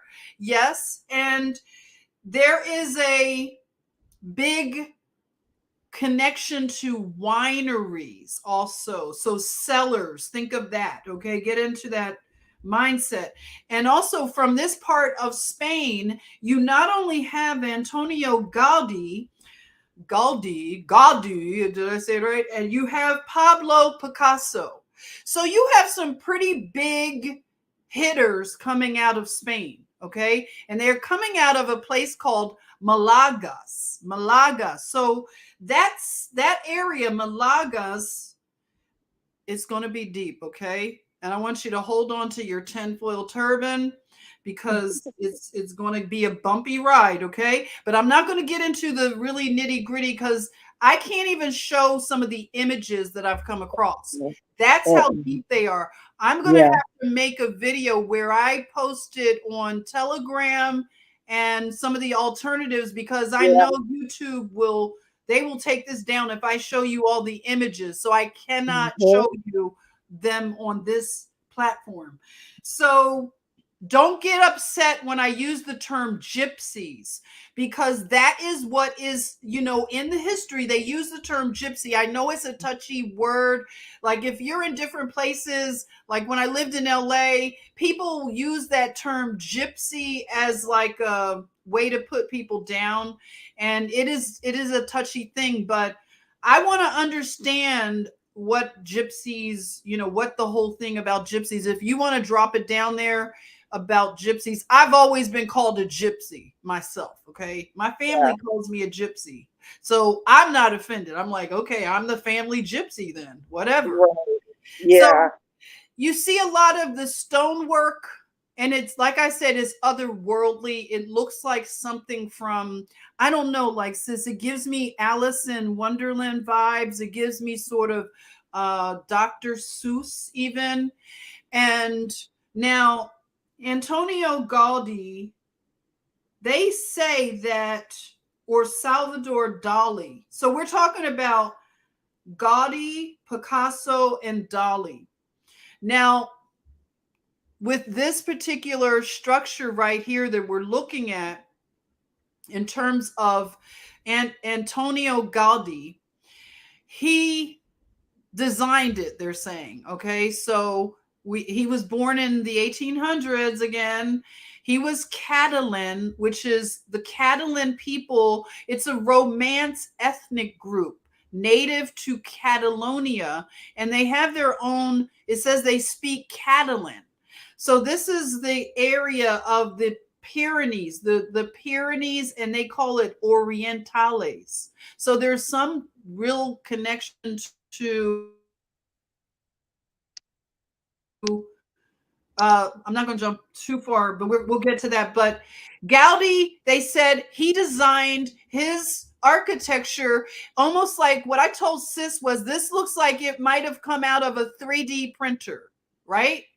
Absolutely. So if you can imagine a 3D printer giving him a blueprint. Now, Sis, she can take you into the outer realms and talk about like bringing structures, another dimension into this third dimension, much like a 3D printer. She can see in her mind that they could possibly be doing things like this. So this is, it kind of ties in, keep an open mind, because we're all just trying to figure it out. It doesn't make a lot of sense right now, but I want you to look at the avant-garde at our architecture of Spain. So this is supposed to be Gaudi's architecture. Now, this looks like otherworldly stuff. I mean, I've never seen anything like it, In the 1800s, they're saying that this was created. Yeah, when everything that's great in this world realm, they claim was the 1800s, or they may say maybe the 14th century, or they may say the 1700s, but basically it's still when we're talking to the Bronze Age, the age where they only have hand tools. And so now I believe that they could have created that in the 14th century before the 1800s, because the 1800s, they had no creativity. You know what I mean? Like, I don't know if they're using some sort of technology, because that there's nothing new under the sun.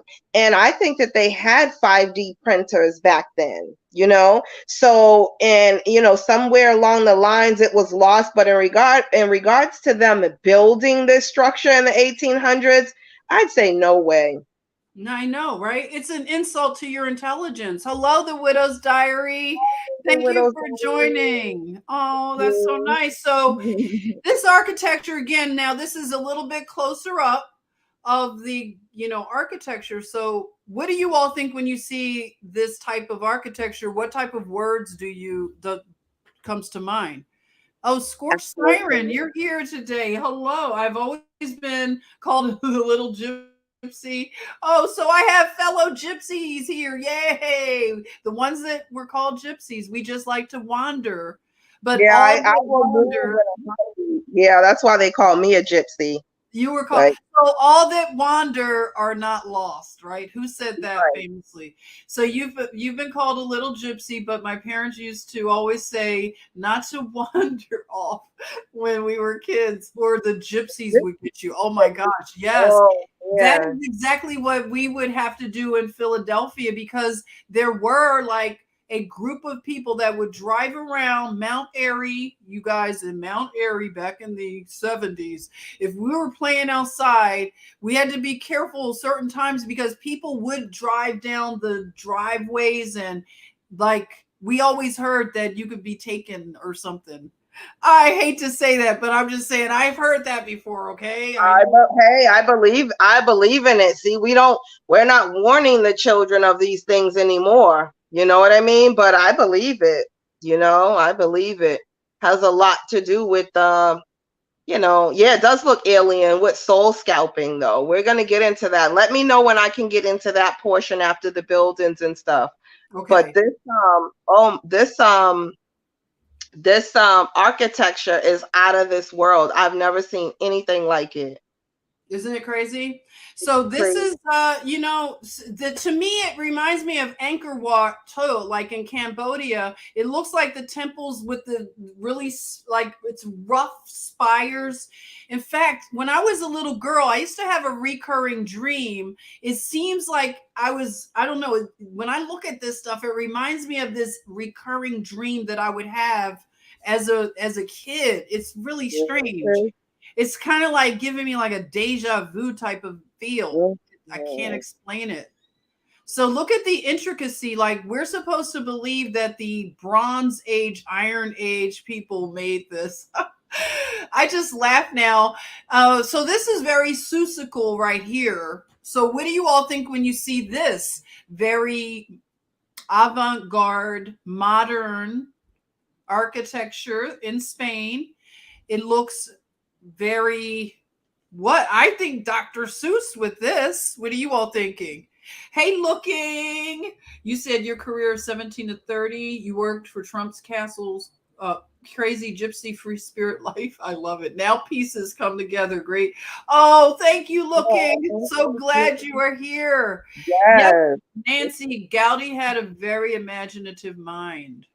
Yes. Are we going to credit Gowdy though? Yeah, I think that I'm leaning towards it had nothing to do with him. Everything that we've been taught, especially here in America, and we're starting to learn across the globe, I'm thinking that they just do not know how to give credit where it's due. Okay, I just really believe that. And we have a whole entire city with these particular buildings in the North Station where the Boston Tea Party took place. The buildings are erected exactly this way, complete with the roofs and everything. The same thing. Wow. Same thing. So this is the Rock of Gibraltar. And, this is an amazing piece of land. And it is so close to Africa. So you're looking at Morocco, right across, right across. So when you think of the Moors and you think of the influences and in its very rich history over here, and the Rock of Gibraltar is a subject in itself, but I just wanted to show it so we could appreciate that this is an amazing monolithic just piece of a rock, huh? Now, of course, you probably know who this guy is, right? Lots of very interesting men, okay, that come from Spain, the Spaniards. The culture is very rich, but this is who knows who this guy is right here? Drop it in the chat atmosphere. Who's this guy? A weirdo? No, so let me stop. Who is that, sis? Who knows who this is? Let's see. You like surrealism? Oh, good. So this conversation, we're going to need your input, okay? Yeah. Erin, hello. Night classmates. You've been out. No excuse note. That's okay. You're behind. You can that is so cute. someone take Erin by the hand and get Erin caught up. Okay. Erin said the cat ate my homework. Big Pontiac. That's right. Look at that. Big Pontiac came here with the information. You come into the chatmosphere blazing. That's right. Salvador Dali. Now, Oh, nice. Dali. Oh, I had a picture that I wanted to place up here. I might have to save that picture for my piece of content. But I had another crazy picture of Dali. So Salvador Dali, however you, yes, magician. Thank you. That's a good point that you made. Yes, because that's something that our sister says about all of this. We're dealing with magicians. Okay, these are people that know the mysteries because they are creating a alternate, they have created portals into other dimensions and they are creating a reality, okay, and messing with reality for the organic human mind, right, to hack it, to soul scalp, as she said. And we have to look at artists like Salvador Dali, Antonio Gaudi, and Pablo Picasso, all coming out of Spain. Okay, they all come out of the same basic area too. This is like the Malaga. So when you think of Spanish, Malaga, that means bad. Mala, okay, malo. So this is muy malo right here, what we are uncovering, muy malo. So these are some dark magicians. Now, Salvador Dali did things like experimental film. So he was making those weird films like the German filmmakers were doing what they call experimental film. They were doing a lot of this back in the 30s and the 40s. And this is like the word, remember, beta? That's the name of Javi's company, Beta. So we look at the avant-garde, and this is surrealism, cubism. You think the metaverse, you think Alice in Wonderland, and how do they embed messages? It's like taking the absurd and making it normal. That's why right now the world seems like a circus, is because these magicians of chaos, they thrive. They thrive on this type of confusion. That's how they love that it's swirling and people don't know like what's up or down. This is all by design, everybody. We have to expose what has happened through the years. People like this who we think are cool, they have messed with our perception of reality. And I'm going to show you why I'm saying that. Okay, so when you think about avant-garde, surrealism, cubism that Picasso so famously brought into the mainstream, I'll say, because it invaded all spheres of culture and art. You see it on the runways, you see it in culinary, you see it in just about every, I'm looking at just about every area of the arts, you know.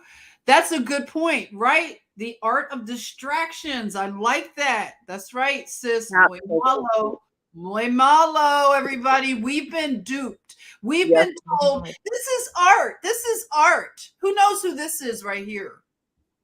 Who's this dude? Drop it in the chatmosphere. Who's this guy? I don't know who that is, sis. That's Picasso, right? So this is Pablo Picasso. And look at this artwork. I mean, I just wanted us to have a conversation about this because I used to think Pablo Picasso was cool. I liked a lot of these art, you know, this art and the artists and things like that. I like the collage of like Matisse. I love Andre Matisse. So I'm like that museum geeky kind of kid. I love this stuff. But now when I'm looking at it with my new eyes or renewed eyes, I see an intentional movement to throw off reality. What do you think? Am I No. on board with this? What do you think, sis, when you look at this? I think confusion off the bat. I understand being artistic and I understand being different. And, you've got to kind of create outside the box to make your things appear different from, the ideal artwork. But I think confusion and I think satanic mystery. It's just really no good. And Picasso was actually one of the the forefather of him was actually along with Da Vinci. The two of them were lovers of the actual depiction of the Jesus that we see.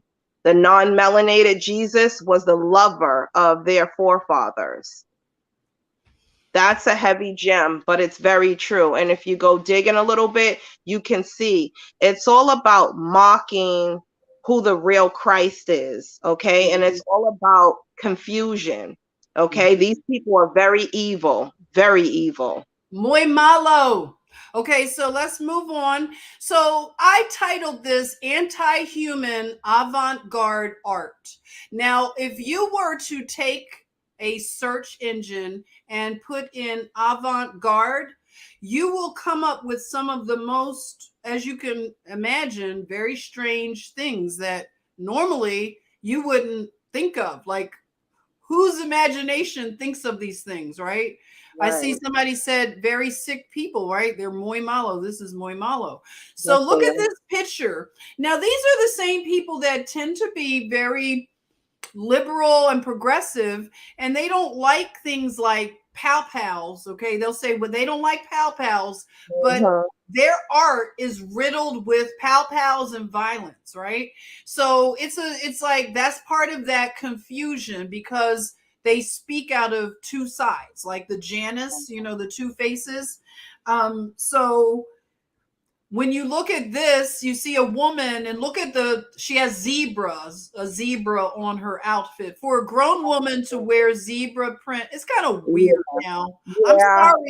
I'm sorry to all the mamas that wear zebra print. It's not even dated. Like, you should never wear zebra print. It's against the law. Like, yeah, no. It's muy loco. Muy loco.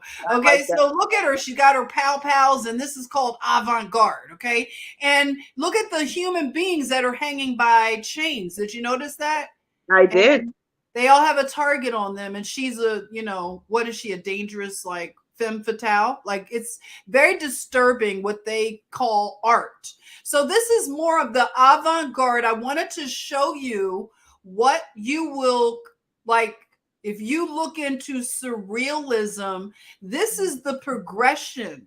So we start with Picasso and his cubism and all the other artists of the time. You could probably say Mondrian and anybody who did the cubism and surrealism.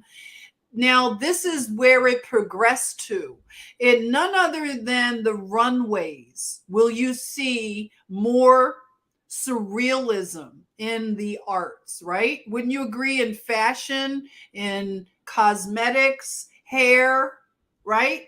You will see more of this fantasy because it's an easier medium. So sis, I'm sorry. Did that look like graphene oxide to you? Like that black stuff that was inside of the thing that shall not be named? And that's also what I thought of when I seen that that garden, the black soil. I thought of that as well. I just wanted to say that. That's it. I'm gonna go like when I post the video, I'm gonna get into that soil. Okay. They said that there were acacia trees, and it's just like these black roots. Just it looks like kind of like when you read about like Who's the guy that did the whole it's like the black goo, like you're saying, HP Lovecraft, you Okay. know? Yeah, yeah. Yeah. So that is kind of like, so I just wanted us to, but that's a good point, like the goo, because you see that. And also Kim Kardashian went to a red carpet event. Remember, she had her whole face covered in black. Everything was in black. Do you Uh-huh. remember when she came to an event in all black? Yeah, and it's funny you say that because I know that you love to get the depictions together, and I can really remember a time where they were all kind of covering themselves in this artificial, pleather like. I mean, like I can't lie, I went ahead and ordered like a one-piece suit too because I was like, oh, like this is giving me like body. But then not too long after that, that's when COVID came. So I think that they were kind of mocking us before it happened, and they were wearing like these black goo type of outfits, that it was like they had pushed it forward as some sort of a fashion statement. Mm, that's a good point. That's a really good point. And we're going to really be unpacking this more because this is a mockery. That's all. I mean, I want to call it what it is. I used to really love fashion, and I was really caught up into looking at Vogue magazine and Bazaar. Yeah. I mean, Bazaar even told you in the name, they said Bazaar. And, Right. Vogue was one of those things that it was, even though I knew deep in my soul that this stuff was like something, it was dark. But because we're told and programmed that we're into fashion, you excuse it, but there's nothing on these runways that you would be able to wear in real life. So they are doing something on these runways. There is a lot going on than what meets the eye. But that's for another time as well. But look at this, is all avant-garde fashion. So this is muy malo. I'm just keep saying muy malo. And again, we're going underground, everyone. Hold your breath. Bring your oxygen tanks. We're going underground Spain. Yes, we can book a trip. If you were to fly over to Valencia, you could book a trip to go down into these caverns and take tours, okay? So when you look at the underground, doesn't it look a lot like what's above ground, the very hard and jaded rock structures? And when you think of what's above, yes, scorch siren Chihulu. I never say it right. Chitulu. Yes, so that is a real thing that I want to talk about more. Yes, scorch siren. So basically, this is under Spain. And wow, right? Another Rock of Gibraltar picture. And I wanted you all to look at this sailing vessel, this beautiful boat. I love these kind of wooden boats, but look at how ornate it is. And if you see something, say something, because I see something right away. Do you all see anything? Because I want you to also get a feel for where Spain is located. Spain is like, it's basically all out in, water all around. So we're talking about a seafaring people. Again, think of the Phoenicians, and you could take me back further. I'm just going to the Phoenicians. Thank you. It looks like a Phoenician sailing vessel, doesn't it? Why is it in Spain? It's because the Phoenicians were the people in Spain. All of these people, this was all, I call it Babylon, okay? This is all Babylon to me. And if you see the artwork on the stern, is that called a stern? There you are. It's a trident. So we're talking about Neptune right here. So why would Neptune be found in Spain? And that's what I'm talking about. They have told us that these titans are all Greek. It's all Greek, but This is all the same culture and civilization. And you throw Egypt in there too. But I want to talk about the marine world at another time, but I just want to touch on the fact that this is in a museum in Spain. And you see Neptune, and I think, you know, from living in Cuba, and I told you all that I had an experience with a marine entity when I was a little girl. I almost drowned when I was living in Havana.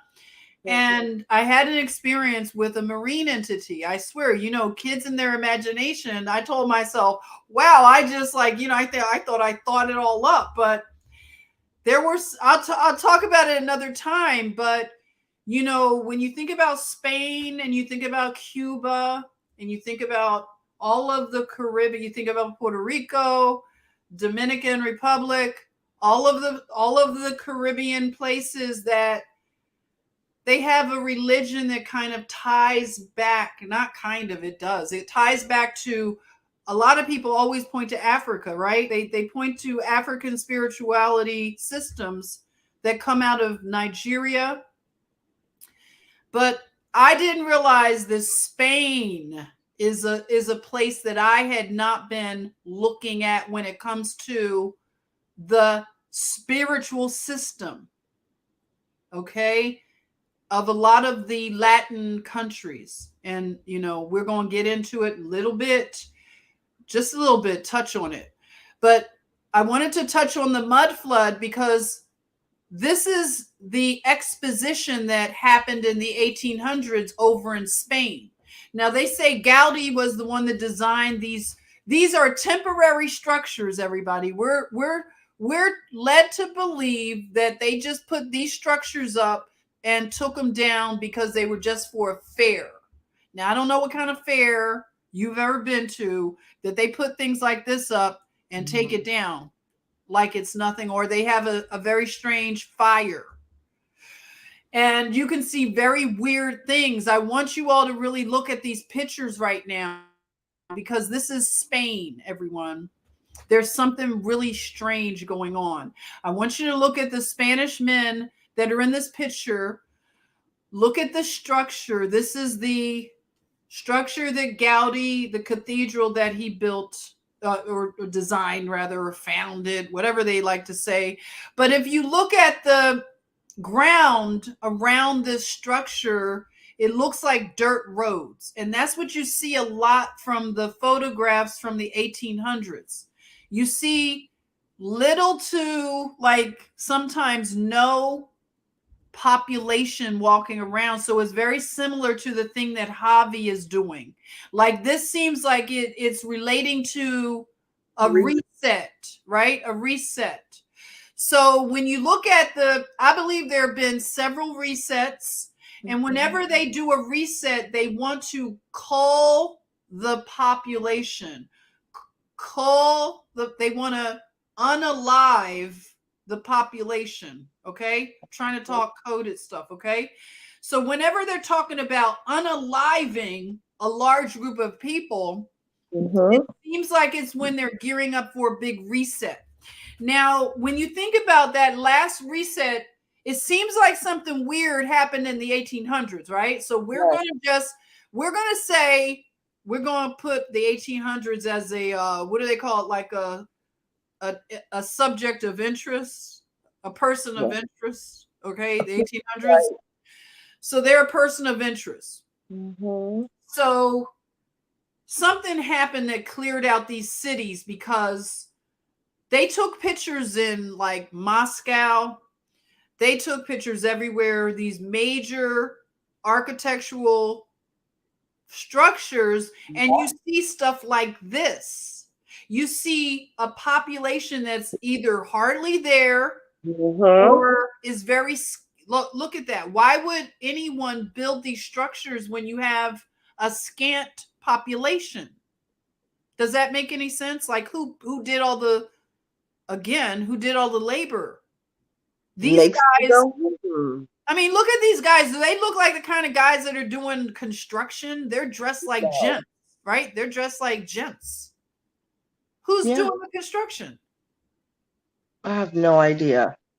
This is this is this is a case that needs to be cracked. Let me know when I could go into half a little bit of this, because it's just so. Can I ask you a question? Who gave America their Statue of Liberty? Was it France? That was France. That was a gift from France, and they have several of them. That's what's so freaky. They have several Liberty Bells. They have several Lady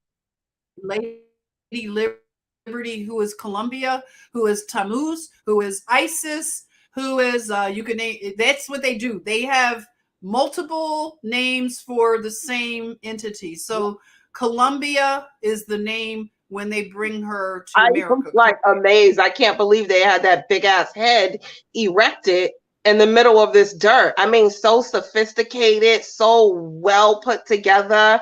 I mean, and you can't pave streets.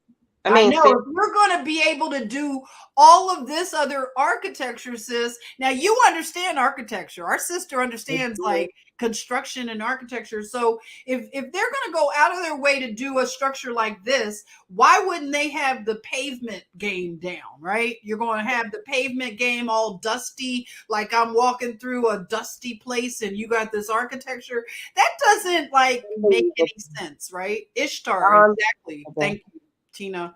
So, okay, so I want you to look at this. Peep the game right here. Look at the people that are walking around. They're like shepherds. They have goats and sheep. Are these people that are building these cathedrals? Goats and sheep. I don't mean to laugh, but let me see. Oh my goodness. I'm gonna get to a point. I'm just going to scroll through real quick. So look at this again. Look at the structure again. Look at the transportation. Horse and carriage. It's hardly any people, sis. Look at that. Yeah. Mm-hmm. This is Spain. This is the same city again where Javi lives. Okay. So I just wanted to show you. Now we're getting to the brotherhood, everybody. Now we're about to get sis. I want you to just jump in. Wherever I? Thank you. I want to just say what I'm about to show you as our sister is talking. There is a brotherhood, several brotherhoods that I found in Spain, and they call themselves brotherhoods. Okay. So this is their Easter festivities. Yeah. Easter. Okay. So go ahead, just jump in. Okay, so you can stop me at any time if you want to point out anything or you want to. It's not very long, but it's we definitely need to talk about exactly what's going on with all of these monuments, with the things that's going on under the earth, with the Tatarian reset.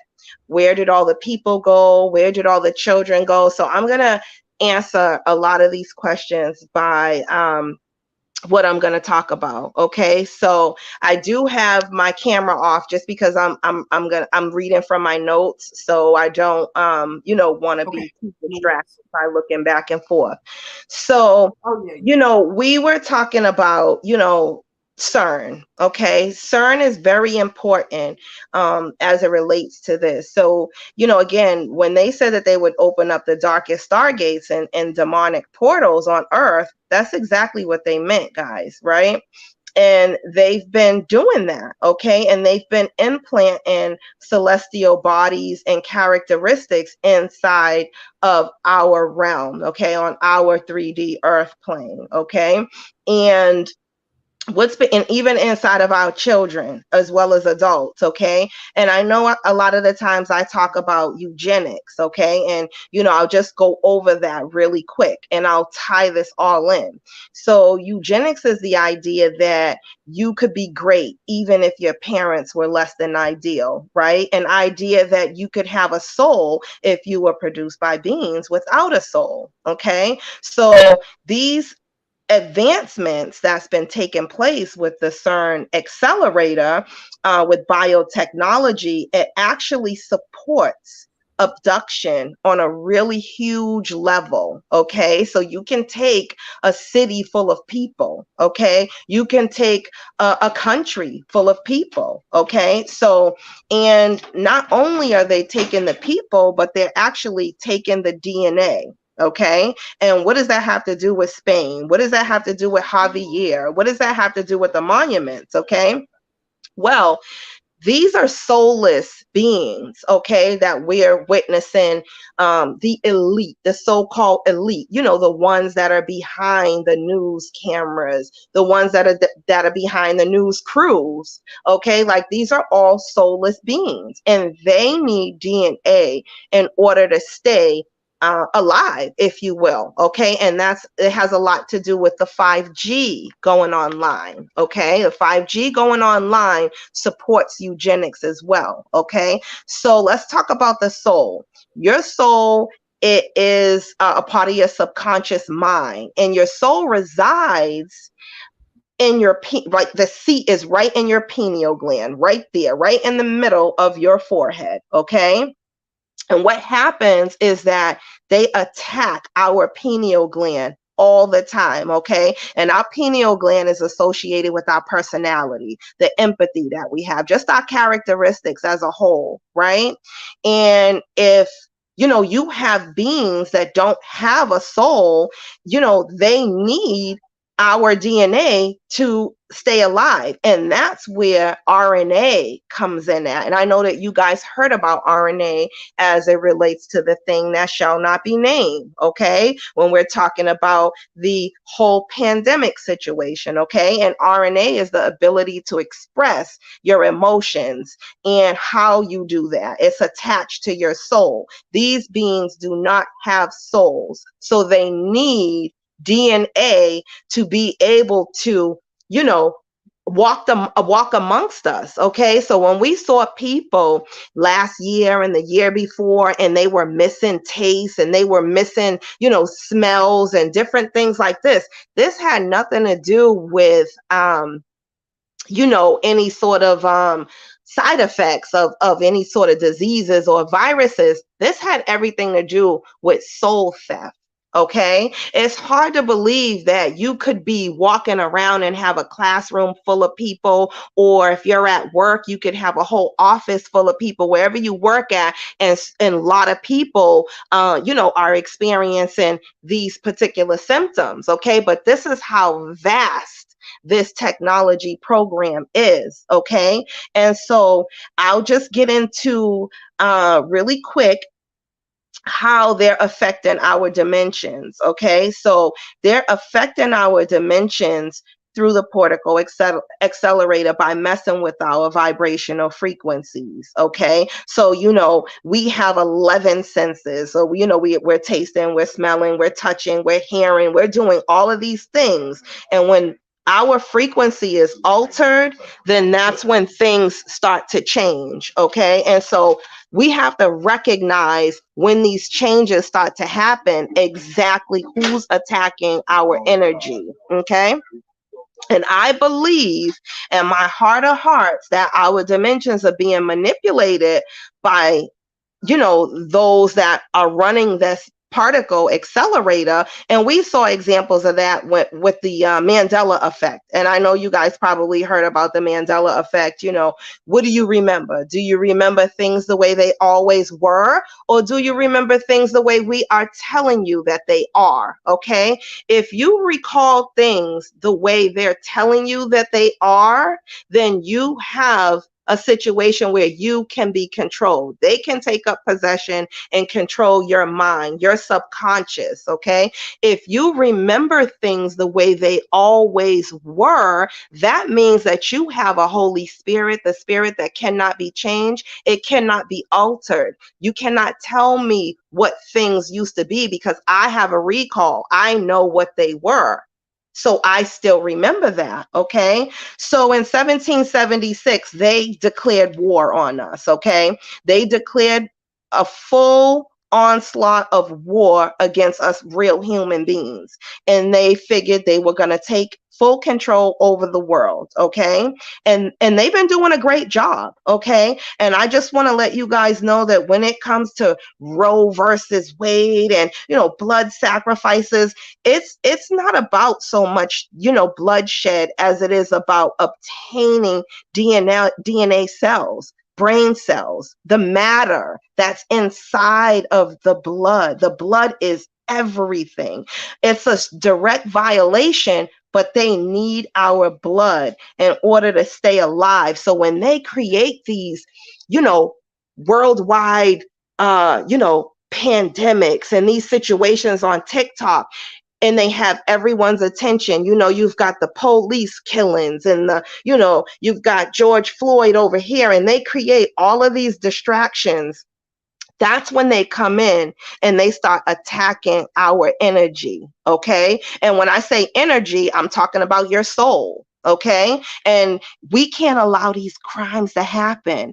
And what would you say if I told you that children were also being taken to a parallel universe and that Space Force was created to capture them and destroy the technology that made all of these major cyber crimes a possibility, right? This is a direct breach. Okay. So I want to let you guys know that any DNA that you have, it's yours, and we have to guard it because there's a software virus coming in the form of demonic possession. They want it. They want it from us. So I'm really happy that all of us here, most of us here, have not been, as you inoculated, if you will. Okay. Because once they do that, they then can tap into their remote neural monitoring and transfer that DNA, reallocate it, if you will, exactly where they want it to go. Okay. So that's what they want to do. That's what we're looking at. When we thought about a great reset, it had a whole lot to do with just funds. Okay. Changing over this monetary system over to this one. They want to reset the people as a whole. Okay. But we can prevent that from happening. Okay. By making sure that we continue to understand how it is that they attack our subconscious, okay, and how it is that we can guard from this soul theft, okay. And a lot of those people that's over there in Hollywood too, that like your young pharaohs and your nature boys and all of that, like weird stuff that we see going on, these people didn't sell their soul, family. A lot of these people's souls have been taken from them. This is theft on a whole new level. So even people that watch magic shows, okay, and when you engage and you watch magic shows, they're able to steal something from you. A lot of people come from magic shows, next thing you know, they can't see like they used to can see. They don't walk how they used to walk. Something is, their back, it feels like it's missing a few spinal cords back there. You are actually giving away your pieces of your soul when we give attention to these things. Okay. So, and not only, do you not want to give it attention, but if and when you do give it attention, it's always important to understand exactly what it is. Okay. So I skipped out a whole lot, but I definitely wanted to say that, that's what they've been doing back in the days. They've been using this technology for a very long time, and they have been teleporting and, taking entire generations, if you will, and shooting them over and into different universes and different worlds. And if you do research, you'll see that this is very much a possibility. And now that we're in the days of the Great Awakening, we can actually see that they always had this technology as a possibility. Okay. So. Whoa. Thank you, Hawk Risa. Thank you, Molly. So sweet. There you are. Okay. Bird on a tree says something to do with contracts. Yeah, I think Yes, it does. You just made me, let me say this because I know we're deep into this, but I want to say this. When I first came on the scene, I was talking about our birth certificates and I was talking about our social security numbers and things of this nature. And even our emotions, they do sell these things as contracts because all of our emotions are coded. It's a coded form of DNA. Like, as an example, your confidence has a code, a visible read. You know what I mean? Anger, joy, all of these things have a binary code. And certain people or certain companies buy these things. They purchase these things from people. So they create that bridge where they can actually extract these things. We don't have to go to the doctor's office and give them blood or give them a swab out of our mouth or our nose. They can actually steal the DNA right from us, from where we're at, right where we're at while we're doing our everyday normal things. So you are very right when you talk about contracts and things of that nature. It has everything, because they're not real human beings. So they need us, the real human beings, in order to survive. That's why they were hurrying up and getting this 5G online. It had nothing to do with making us or helping us have the ability to text one another quicker. It has everything to do with keeping their created beings functioning properly. Wow. Wow. Ernestina's here. Hello. Greet Ernestina, everyone. Thank you for being here, Ernestina. Welcome. Okay, well, wow, right? We're going to have to process what our sister just dropped on us. That is deep. Now, I want to just go back through these pictures that have been displayed right here. And when I say the brotherhood, let me tell you all, this is the real brotherhood right here. This is straight up different groups of brotherhoods of the greater brotherhood. So you have right here, if anybody went to an HBCU, this is normal. What I'm looking at right here, this reminds me of HBCU kind of vibes when it was pledging season. You saw what they call lines of pledgees, and they're all around the campus and they're going through these rituals. Some are very mysterious, some don't make sense because they're done in secret, but they're done in open and underground too. Interesting word, right? Underground. So when we look at this picture right here, again, I want to remind you that this is part of the Easter parade festivities. So let me go through it and show you again, and also dovetailing what our sister just said. And I want to make this point about the dimensions. And when you mess around with black magic, okay? Now, I have dabbled in black magic. I've told you all, I've given my testimony somewhat. I didn't give a long, drawn-out testimony, but I was pre-initiated into Santeria, okay? And the Santeras, these people from Cuba, okay? They have a direct tie to Spain. And now I'm starting to, it's making sense about Santeria. Now, Spanish people from Spain, okay, Catalan or whatever, I'll get into the ethnicities and things. I've still got to learn a lot of it. But overall, people from Spain, they are very, I would say, the very high class. If you want to say the bougie Spanish speaking people, they're very bougie. Okay. Hate to say it, you all. I'm not trying to be offensive, but I'm just saying from my observation, the Spanish speaking people from Spain, the people from Spain, they are ancient people. These are ancient people from ancient bloodlines. And when they look at a young civilization like America, it's kind of like, are you guys kidding? You've only been around a few hundred years. These are like thousands of years, centuries.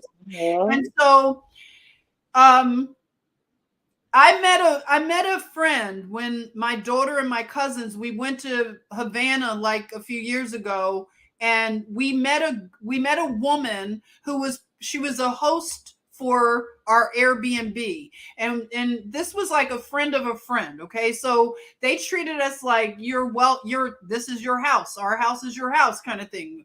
And the woman, she was from Spain. And, when you think about people that dress in designer clothes, that was nothing for her. She was not faking anything. This was normal.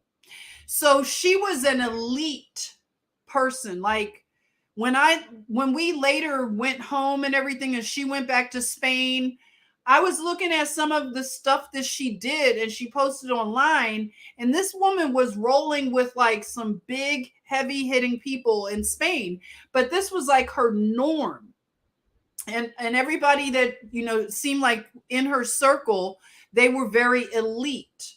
But the thing about her that was interesting, now she was a Spanish woman that looked, very pale, very white, Caucasian looking. If you were to look at her, you wouldn't think unless she, spoke, you wouldn't have known where she was from. She had blonde hair, blue eyes, and she was with one of the Cuban men who owned the home that we were renting, when we stayed in Cuba.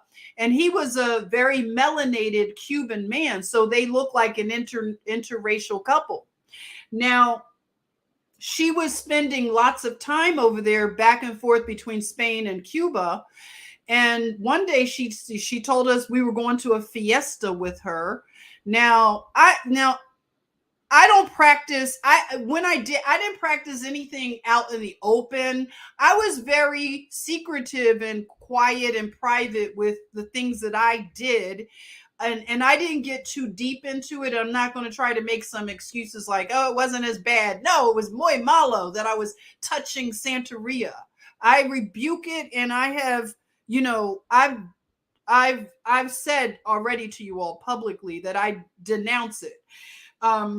But she tricked me and my daughter and my cousins into going to a Santeria ceremony. So we went thinking we were going to a fiesta. She kept saying we're going to a fiesta, and we were driving way outside of Havana to this fiesta. When we get into the house of her friends, I mean, there were altars everywhere. And the altars had the big statues of, like, if you know some of the entities, like it looks like the Virgin Mary, but they name her Yema Ya. She's one of the most powerful goddess entities, deities that you can deal with if you practice that system. So they use the Virgin Mary to represent her symbolically. So the woman that was initiating me into Santeria, her name was Josefa, and she had a son named Pepe. So Pepe and Josefa, they did a lot of the rituals. And when she would take me down into her basement, she had a huge altar. Okay. So she had Yema Ya in the middle, and she had she had Lazarus. Whenever you go into the Latin communities, you'll see Lazarus, and he's always on like crutches, right? So Lazarus is a very important, whatever you want to say, saint in Santeria. So she had, like, when I say her altar was like so huge, they look like giant statues.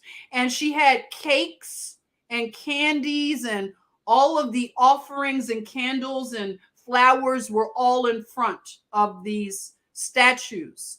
So I wanted to say that for people who touch these systems of spirituality and they mess around with the marine spirits, you'll see the women go to the beach and they put candles in the water. They're all in white, as you see here. When they are going through their initiations, they wear a certain color. Now, when they go out to the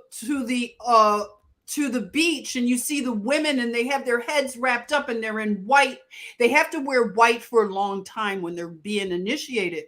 So they'll put the candles and flowers and put it out into the water at night, candles. And these are ceremonies that they have at night at the beach. But the thing about it, people will think that this stuff is beautiful because it is like from a ceremonial. It looks so pretty. We're all wearing white. We're putting flowers and candles out in the ocean. And you get caught up possibly in the pomp and ceremony without knowing that this is a very serious system.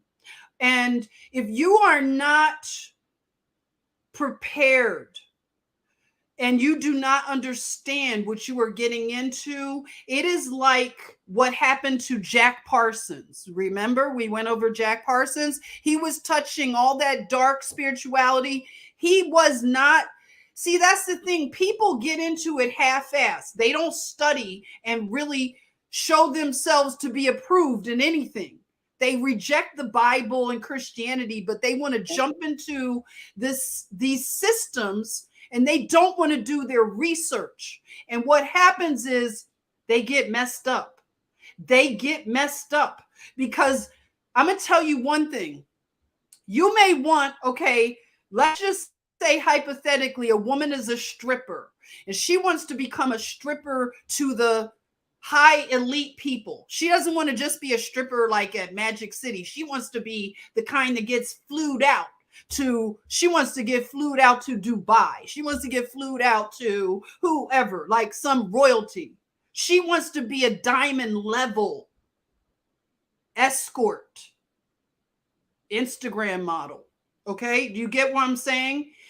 So she may go to a Santeria priestess or somebody who has another palo or something, or you know what I'm saying? And she wants to put in some work so she can become famous in that world.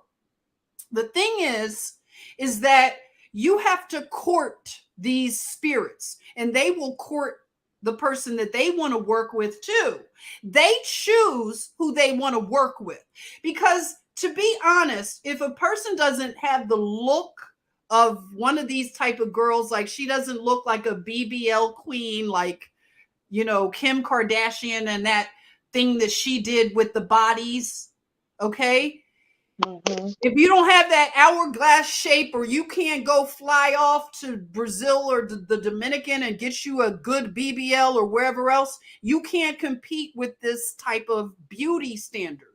So these entities will work with you, but you have to know who you're working with. And these people don't do their research. They try to work with two different entities. These entities are just like people. They don't get along with each other sometimes. So it would be like you trying to invite two friends that don't like each other. And if you don't understand the details about all of these systems, it can backfire. Do you hear what I'm saying? Really backfire. And people don't realize that you're going to have to be required to do more and more. It's a lot of work. Like for Josefa and her altar, she had to put fresh cakes down almost every day. You got to get cake. You have to get food. You have to know what these things want. If you're working with these marine spirits and things, these orishas and all, you have to ask a question, sis. Do these statues eat these things? Do they drink these things? See, they don't, it's really symbolic, but some people might report that the food is gone, but I'm just saying, in my experience, the food is still there. You just have to keep replenishing it. But I just wanted to say that a lot of people don't have the protection, and they get into these things half-assed, and they get messed up. They really do. And you have to keep working. This is like very labor intensive. So I want you to look at the colors of the brotherhood right now, and these things that they are carrying. This is like what our sister just said. They are mocking Jesus Christ. I don't care what anyone says. When you look at this stuff, and I'm not even showing you a lot of it, it's so disturbing. It really is. Stuff, I'm going to have to put that off of YouTube when I do the video, because it's that disturbing. Okay, they are mocking Jesus. I want you to look and really take it in. And so some of these brotherhood names are like, for instance, the Brotherhood of the Column, or the Brotherhood of Jesus of the Great Power, or the Holy Mary of Tears and Favors, or they'll say the Virgin of Love, or Holy Man of Health. There are so many names. And when you see the Virgin Mary, they give her names like of sorrows, our Mother of Sorrows. And you see the tears. And I want you all to tell me, when you look at this, what do you pick up from this? Because me and Sister GirlCode, we are picking up mockery. Is that what you're picking up? Mockery? Mm-hmm. Oh my God, Jamel, I haven't seen you in so long. Thank you for joining. Look at that. The band is back together. Jamel is here. So what do you all think of this when you look at these pictures? Tell me. The original Princess Bronze. Hello, welcome. Bronze, how are you? She's a really good friend of mine too. Oh, blessing. Everyone Thank go you. over and check out Princess Bronze. Yes, Hi. give Princess Bronze some love. Thank you for joining us. So this is what you see during Easter, okay? I want you to keep that in your mind. This is Easter, okay? Now this is what started the whole. I saw this one first. Me seeing this right here. This is in Spain, everybody. I'm not going to say anything. GirlCode's not going to say anything. Hit us up with what you're looking at. When I saw this, can you imagine my reaction? I like to hit the floor. And if this they're is doing this on the surface, guys, what are they doing under that ground, under the earth? Yeah, exactly. This is a place that had, like, thank you, Sean. Like, what is that about, right? Because when I looked at it, I thought I accidentally, because you know me, I have a million tabs open on my computer. I said, oh, what am I doing? Did I accidentally hit KKK? Why would I do that? But why are the KKK up in this Easter festival? Right. And remember, Sister Jen is finding these depictions from looking at what was going on under the ground, you know, or what kind of things that they offer at these festivals. And this is what she stumbled across. I stumbled across this, everyone. Coneheads. Yeah, basically, for real.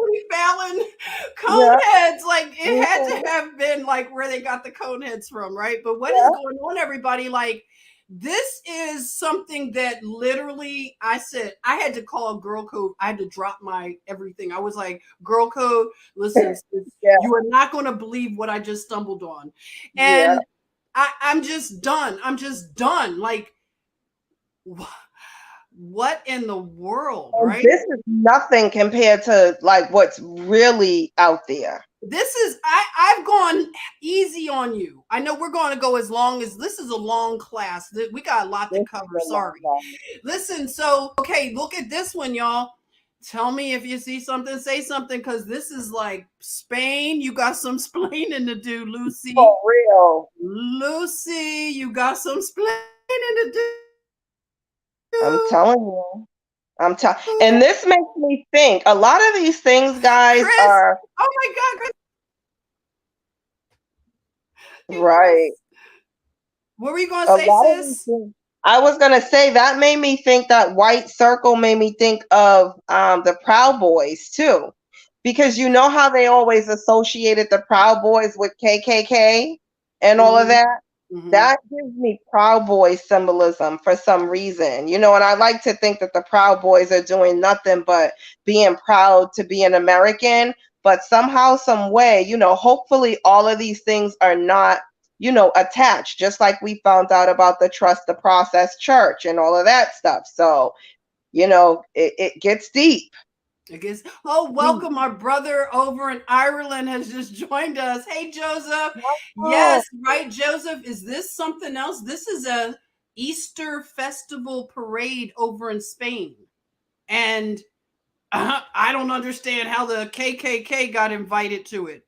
Like, what in the world? But this again is the brotherhoods, everyone. So the brotherhoods are, they give their sort of, they're doing their initiation things, and this is a Holy Week ceremony. Let's see, what else did I find about there's the Brotherhood of Zamaria, the Brotherhood of Rokia. I probably didn't say it right. It's a lot of brotherhood. I'm sorry. Sean said, so are the Black Hoods haters of white people? It's the inverse of, they're the Black Clan, right? They're the Black Clan, right? Oh my God. Like, sorry, I'm just saying, like, you might be onto something. So, I want to look at right here a little bit of modern architecture. This is, in Spain, and it gives you that sort of like very, what do you think of the Disney place in LA? They have something very similar that is in Los Angeles to this structure here. But, they have a lot of modern. So here you are, some more. Can you imagine? This is a building. What are you thinking when you see it? Oh my. It's a building. Like, is that eggs on top of a building? That's what I was thinking. That looks like the Epcot Center back there. Yeah, it looks like when we studied, remember we were looking at the geodesic dome. And the balls over there. Lori said ugliest sin. It is, isn't it? Oh, that's a good point. Dragon eggs. Woo. They talk about giants. Also, they talk about giants in Spain. So they have some giant testimonies. I'm going to get into that at another time because this is a lot of information. But we wanted it does give you a Disney feel, very Disney-ish, very what else? Like definitely Alice in Wonderland, definitely. All of that. Very weird. Yeah, T. Witten. Hey, T. Witten, spires and eggs, right? Yeah, very, very. Yep. Russian in the back. Okay. Yeah. J. Oh, that's a good point. Interesting. Yeah, so I wanted to show you all this because the artists were, these are the famous people that push forth the Renaissance. You see what I'm saying? They bring us out of so-called the Dark Ages into these Renaissance, resets. I don't know what you want to. It's not going to work for them this time. So if you look at this, that's right, ain't going to work. For this particular newspaper, they were saying, now these are the artists and stuff. So they titled this, Sometimes We Dread the Future. Is that weird? That's weird. So it gives me the idea that these futurists, these modernists, surrealists, cubists, they are really afraid of the future. They are afraid of death because they know that there is a reckoning day for everything we've done here on this earth. I'm sorry. I'm just going to say it. Okay. They know it. We know it, but they're trying to escape it. And that's why I look at this title and think that, yeah, they dread the future. I don't dread the future. I am excited about the future. How about you? How about you? So this is the kind of stuff, So let's go right now because our sister's going to take it into another direction. We're going to look at some avant-garde fashion again. But we're going to look at the bull because the bull is very important.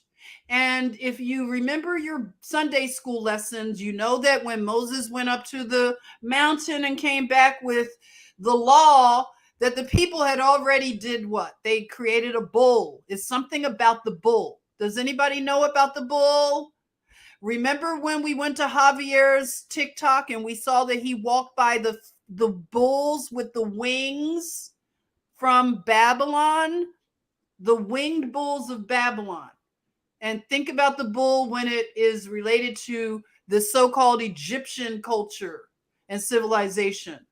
So this is all avant-garde fashion, hair, makeup, everything. But you see Beyonce, and take it away, sis.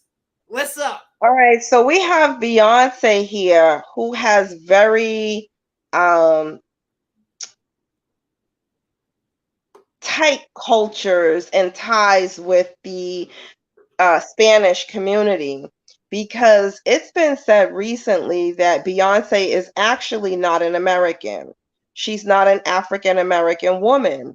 She's actually a woman who is actually from Italy. In Italy, they speak Spanish as well, okay? Or a form of Spanish, okay? I know it's different, but let me tell you something about Beyonce. If we go ahead and we look at Beyonce, she has very strong ties to George Soros.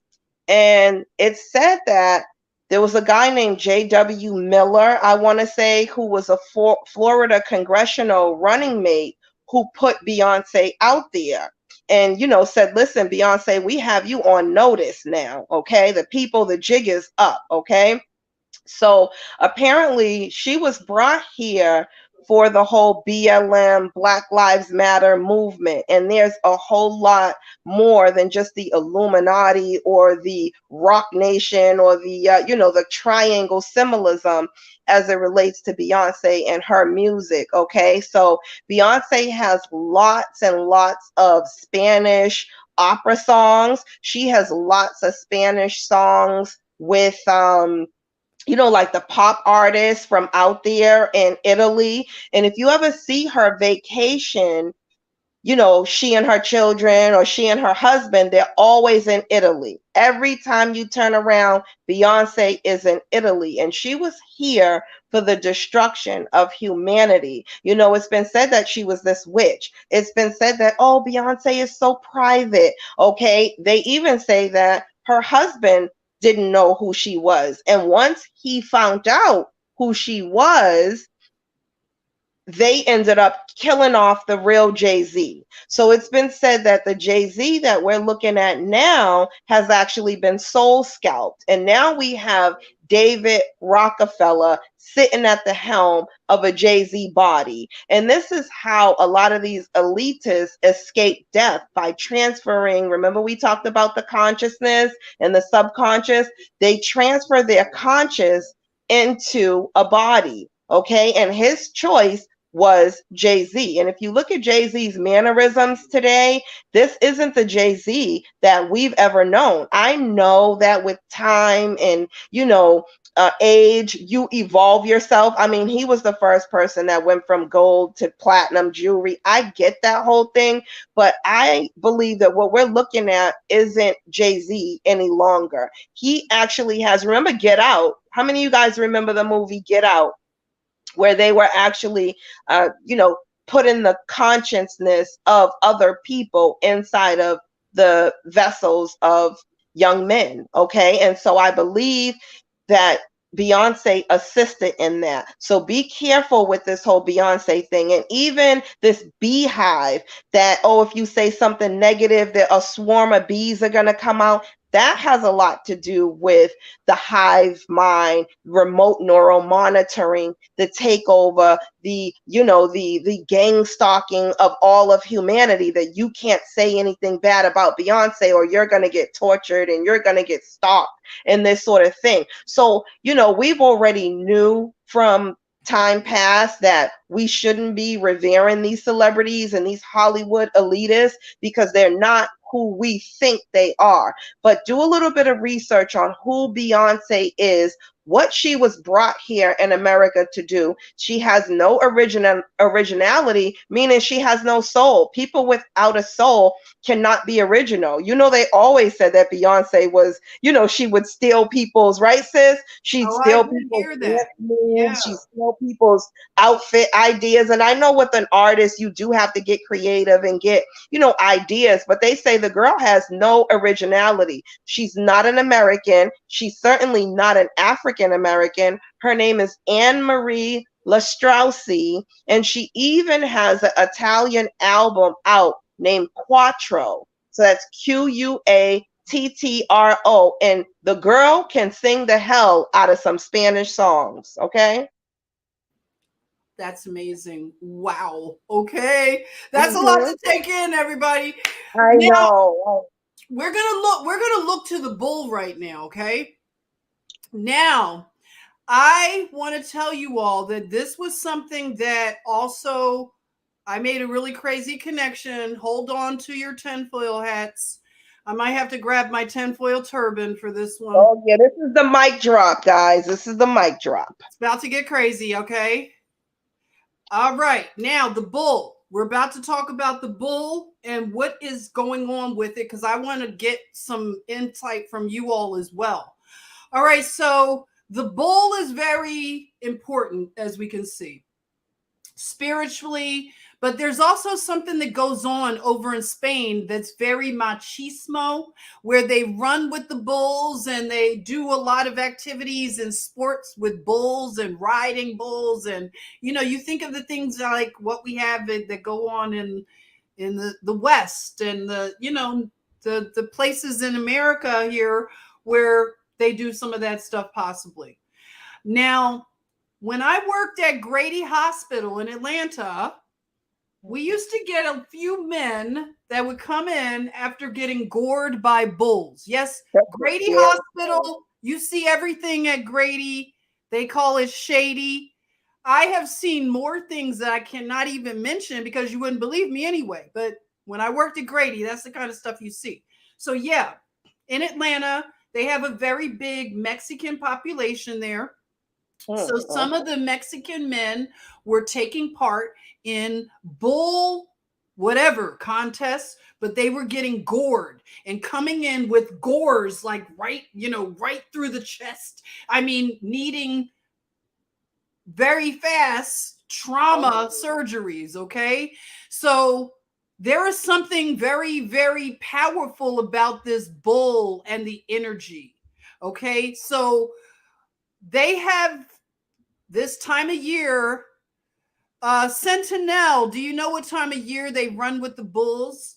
Yeah, and the bullfights and the matadors and the things like that. I'm not going to get into that, but I'm going to do it for the content that I'm going to do to follow up this live stream. So running with the bulls through the streets, this is something that, I mean, this makes you like, you're a real dude if you can do this, huh? I'm just saying, would you pay a lot of money? Like people go and travel. I don't know. I mean, you get out there and you're putting your life in the hands of these bulls because it's not just one. They're letting loose bulls, plural, to run through the streets. Has anybody here done this? Have they run with the bulls? Tell us. And then you know what? Me and GirlCode talked about this earlier today. I told GirlCode that I remember me and my cousins, because I grew up with, like, I was the only child, so I played with my cousins, and they loved watching cartoons, like, a lot.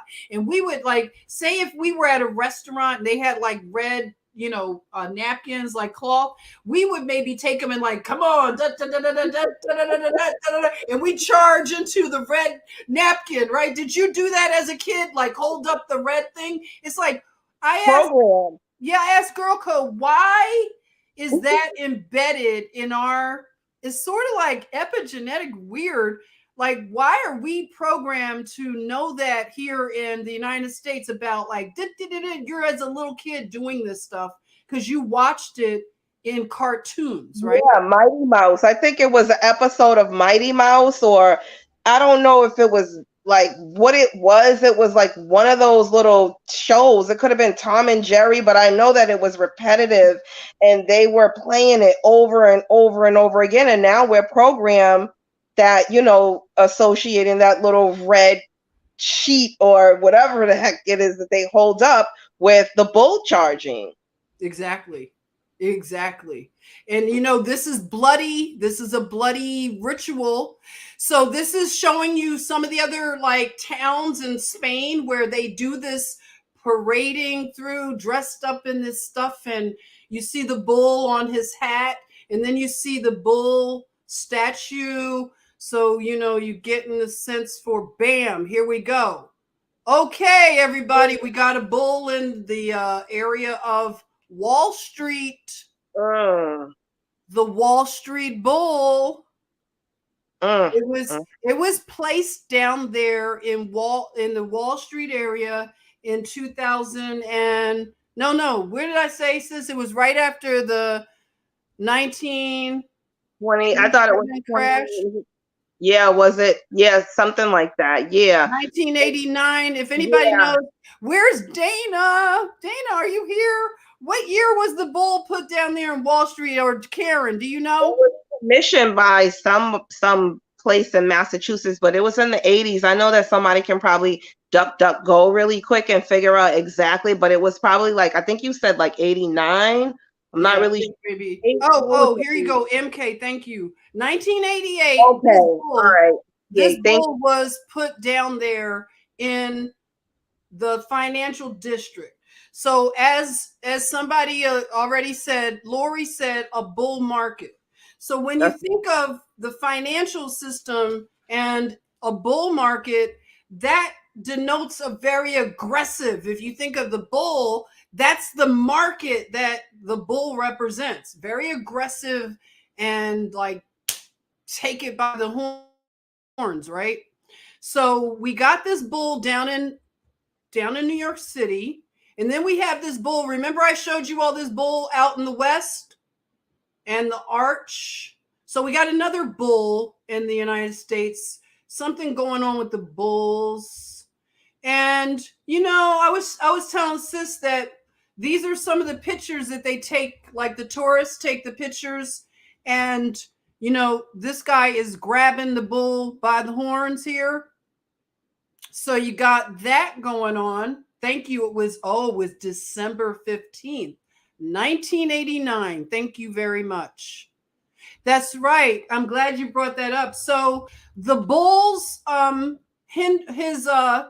his private parts, they will, when the people go over the private parts in the back of the bull, of, you know, where they are, everybody, you already know these things. So they are very shiny, very golden, like they're lighter color bronze, because people go up to the bull and they rub it.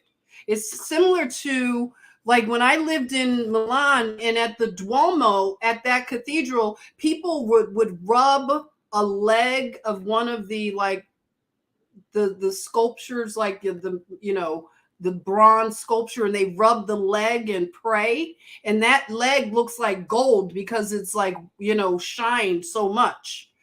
Oh my gosh, you got kicked out. Come back on, GirlCode. You got the code. Come back in. Oh no, GirlCode's in the chatmosphere. Oh no. Now, I also remembered that they put another statue up that is a little girl that they call Fearless. Does anybody know about Fearless? So this little girl is facing the bull down there. And that's an interesting thing that they took a little girl's image and she's facing this bull. What do you all think about that? Have you ever gone down? I did see her. I've seen her down there. But I'm just saying, what is being communicated? Here's another picture of the little girl where you can see her body and you know, just her positioning. She looks really sure of herself, as they call this thing, fearless. She looks really confident. And I don't know what is going on with this. Why are they doing this? Oh, GirlCode, you're back. Yay, GirlCode's back. Yay. Okay, so GirlCode, do you want to like speak to what you were picking up on with this little girl facing the bull down in the I don't know. You know what happened is the last picture I had saw like the street name was Evacuation Drive or something like that. So I tried to like zoom in on it. And then that's right. Like, I ended up not being, I kicked myself out and I was just like, what is that street name? And I went in so it said something about evacuation or something. Yeah, the street over there says Evacuation Place or Drive. So yeah, that's a weird thing. If Yeah. anybody like Karen, what is the deal with like that area? Is that close to one of the tunnels to get out of the city? I forget right now. Why would it be called evacuation place? Does anybody have any idea why they might have done that? Because that's strange, along with so many things. So here's a good close up of the little girl called Fearless. So you could get a better look of what she looks like. So let's see. Scorched Siren says it's almost. It looks like she's fending it off. Okay. Yeah. Oh, now that's a deep thing. Siphoning life force from the most vulnerable. Now that's interesting. Oh, Okay. okay. Wall Street, and I'm not sure, Molly, what the other cross streets are. And they've changed a lot of the names. Like, you know how they do that in a lot of cities? They change the names and then it throws you off if you knew the old name. And Um, they're so full of shit. Teresita. Hey, tunnels, maybe. That's what I'm thinking. Where Yeah. are. Oh, wait. Here's our New Yorker. You say, yes, that's nearby the Brooklyn Bridge Holland Tunnel. Okay, into Jersey. Oh, now you see, sis. Okay, why it would be called evacuation. Hmm. Okay, that's They the claim that they have this because they wanted more women on Wall Street, but we know that they just make things up. right. Yeah, they said that they put it up there for the International Day of Women. Mm. Okay, now it's going to get a little uncomfortable, but I'm not doing this to cause any dissension or anything like that. But I want to talk about something that's going to be a little uncomfortable, like as if everything else hasn't been so far. But this is going to really like, oh, okay. Red Bull, okay? Red Bull is being spoken about right now. If anybody is aware of this, some of you may not, because it might not be mainstream, but one of the, I guess you could say, biggest voices in what they call the manosphere of YouTube and other social media platforms, named Kevin Samuels. He died mysteriously this week. And the whole thing is very uncomfortable for a lot of people in many ways. And it's bringing up a lot of trauma for people. And it's only exacerbating this gender war. But the narrative right now is being just repeated that this man consumed a lot of Red Bull beverages, okay? And for people who didn't like him, who are his detractors, because people are celebrating this man's death in some circles. Now they are saying, they're joking and mocking his death, and they're saying that Red Bull gave him wings. And there are a lot of ironies around this mystery of his death as it unfolds. Now, I want to say that when I worked at Grady, back to Grady, Friday and Saturday night was an increase in young people coming in with aortic dissections and things, because the energy drinks are very dangerous, as you know. And Red Bull, I don't know how they're going to navigate this with their marketing and things like that, but this can't be good for business. Or is it not even, does it not even matter? It makes people want to drink it even more. I don't know, but there have been many warnings. I used to warn people when I would see all the different names of these young people coming in, and you see aortic stuff going on because they are going into the nightclubs and drinking the Red Bulls mixed with other things. Right. So this is interesting to me on an irony level, that we are talking about Spain and bulls, and then I'm like, I've been tapped into hearing the different things that are coming out about Kevin Samuels' death. It's just very interesting. So I just wanted to say that it's just a lot of weird connections that I'm just seeing. So now this is the flag of the Moors, okay? So if you see something, say something. Sis, what do you see when you see this flag of the Moors? I'm seeing the same colors that the Brotherhood was displaying, in Spain, the red, the yellow, even that crown piece looks a lot like the top of the buildings that we saw. Okay. So I never knew that the Moors, I never knew, and it looks like the coat of arms as well too. Mm-hmm. And of And Christ. the Jesus looks like, right? Negrescence, right? Looks like a little negrescence peak. Yeah, there you go, Sean. So we're looking at some negrescence here, Spanish Moors. There you go. I want to get into that a little bit deeper because it's a whole lot. It's a whole lot. But I have to dig into some older books and things. And, but I wanted to show you a little bit of the Moorish architecture in Spain and Portugal, what you will see in that region. And it's again otherworldly, isn't it? It's amazing. You see this in Morocco as well, very much in Morocco. So, and then this is Alexander, one of the Moors, and you can see he looks a little swirly. So when you think about people in antiquity, I just think of them as like real swirly. So a lot of people like to claim, oh, black and white and this and that. But a lot of times these people were just very like swirly. And I don't know. I'm just saying like a lot of them were. Right. So now we're going to get to the uncomfortable conversation that I wanted to have about Kevin Samuels. And I want you all to chime in if you know anything about this. And sis, I want to get your take on this. Okay. Now, the irony of this death is that there are many narratives coming out about it at the same time.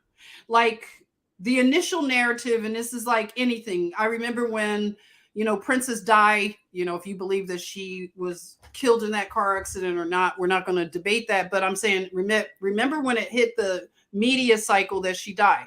They said she died right away. But then they said in another report, no, she's in the hospital. They're working on her. So this is a similar thing to what GirlCode is saying about like something that they're messing with, because it almost looks like, and I'm not trying to be hurtful for anybody who is mourning Kevin Samuels' death, but I'm just bringing up things that I'm just considering as I analyze this, whatever we're looking at unfold. Kevin Samuels, they're saying he was a dating guru. And he was a man who was twice divorced, but he gave life lessons to people. He was like a life coach, dating coach, whatever. Women called in mainly, and they were told about things that were hurtful, that maybe, about their looks, if they were overweight. He gave the information in a kind of harsh, direct. Yeah, he bashed Black women. Okay. He was a Black woman basher. There you go. See, it's a lot of people that are going to have that's it's healthy to talk about this, however you feel. And I want to respect people who have their feelings about this, because what I'm understanding is the Kevin Samuels death has opened up a big wound for a lot of people, and it's a daddy issue. So it's hurting people from a daddy standpoint, because they were pinning they called him the Godfather. And when I look at him, I'm a little bit triggered too, because he looks like my godfather. And so I'm kind of like, what the heck? Because I'm starting to feel triggered or something. He looks like my God. He looks like my godmother. Oh, no. Well, what I'm saying. Lord, please rest his soul. I didn't mean to say that that. No, I get what I told GirlCode is that I happened to catch some content where they were saying that this woman who was with him when he died, and he was famous or infamous for telling some women that they would die alone with their dogs, because they didn't have the right attitude. They weren't realistic about wanting a high value man, as he called it, and they weren't quite ready for a high value man. So he would try to help them, or I don't know if you want to call it helping or bashing. I'm just letting you know that this man has made such an impact in his death. There's a lot of division between the genders, and this is affecting what they call the Black community, which I don't know about calling it a community as much as a collective. I don't know what you want to say, but the detractors that really, I'm saying, like, they're spewing hatred about this man. They are glad, they are celebrating that he is gone, but they're also hoping that his message will die, because they felt that it was very hurtful to hear. But the content, because it's the internet, is never going to die. So people can take his content and remash it. So it's just going to be out there. Okay. I hate to say it, but what is happening with this narrative is that he had this woman who, first they said she was a nurse, and I take a little bit of umbrage, like, because they call everybody a nurse, right? But it sounded like, I wasn't sure if she was a nurse. Does she use terminology? Does it sound like she's a real RN? We could hear that, other nurses, we could tell if you're a nurse. So from what I was hearing in the beginning, it kind of sounded iffy. But then another person has another tape, 911 tape, where she sounds like she knows what she's talking about. She sounds like she knows him. She's telling him, hang on, Kevin, for your daughter. So it's like, wait a minute. The first narrative tried to make her out to be a jump off, a one night stand, a woman that he just picked up. And then now a narrative is saying that she lived with him, because his last live stream, he was trying to tell the person not to come into the camera view. And they were saying that that was this woman. So this woman, they said she was Latina, but then they said she's Pacific Islander, Hawaiian. I don't know. It's a lot of weird things about this whole story that's coming out. But what I want to say about men, okay, and I'm gonna talk to men. I realize that women, we have some things that we have to clear up. Everybody has to take accountability for the gender war. Now, Kevin Samuels, he did bring up points that, yeah, if he had said them in a different way, it would have been received in a different way, right? If you think about, people are looking at him as a father figure. So if all of these women are calling in, and they tend to be from their 20s to 30s, they're calling in and they're being told that you're a 2, you're a 3, you need to go get a dog, you're going to die alone. That is like hearing your father, if you've been fatherless. Now hear me, manosphere. If you're in the manosphere, I do not agree with bashing any gender based on gender and not character. If it's a character issue, that's different. But these women, because of the divorce rate and the issues that happen in the so-called Black community collective, a lot of fatherlessness. And if these women have grown up not knowing a father, and they're calling into this man who's my peer, okay? And he's telling them in a harsh way, you're not beautiful, basically. That's what they're hearing. You're not beautiful, and you don't have value, and you're not worthy of love. Now, that's a harsh thing to hear, especially if it's delivered without love and tact. It is going to cause a trauma on a deeper level. And that's the only thing that I want people to consider, is that if these women are looking at him, look at him, he's like a salt and pepper older gentleman who could be their father, some of these young women. And they call up, I don't know what they were hoping to hear, because they could see that he was harsh, but they kept calling. But that didn't excuse the delivery and what they heard. They heard that they were not beautiful. So what happens is then now they see that his last person he was with was one of the women that they call their preferences. These are beautiful women. They look like they are mixed, and they're the preference of a lot of high value men, is what the narrative is. But I want to say, without accusing this woman, because I don't know her, I'm not accusing her of having done anything to him until more information comes out. But I want to say this, men, gentlemen, a lot of us women, we are more spiritual than you. You all kind of laugh off some of these spiritual things, and it leaves you very vulnerable. Okay. And women are very plugged into this spiritual thing, especially right now. And if you are out here causing animosity and you don't have good covering. Now, I don't know what Kevin Samuel's testimony was, but I used to listen to him, and I never heard him really talk about having a relationship with God or anything. You could correct me if he did. He may have, but I'm saying I never heard him talk about, a testimony of faith. And when I look at his demeanor and just what he was about, it seemed like it was a lot of worldly materialism and making it, looking successful, the whole thing being in Atlanta. And if he is creating animosity and he's not covering himself spiritually, if you see what I'm saying, there are many, this is grade school spirituality, okay? That you would hear that in the South, when a lot of Black people came up from the South to the North, a lot of women were married to older men, like they were child brides, okay? And they learned how to mix herbs, if you get my drift.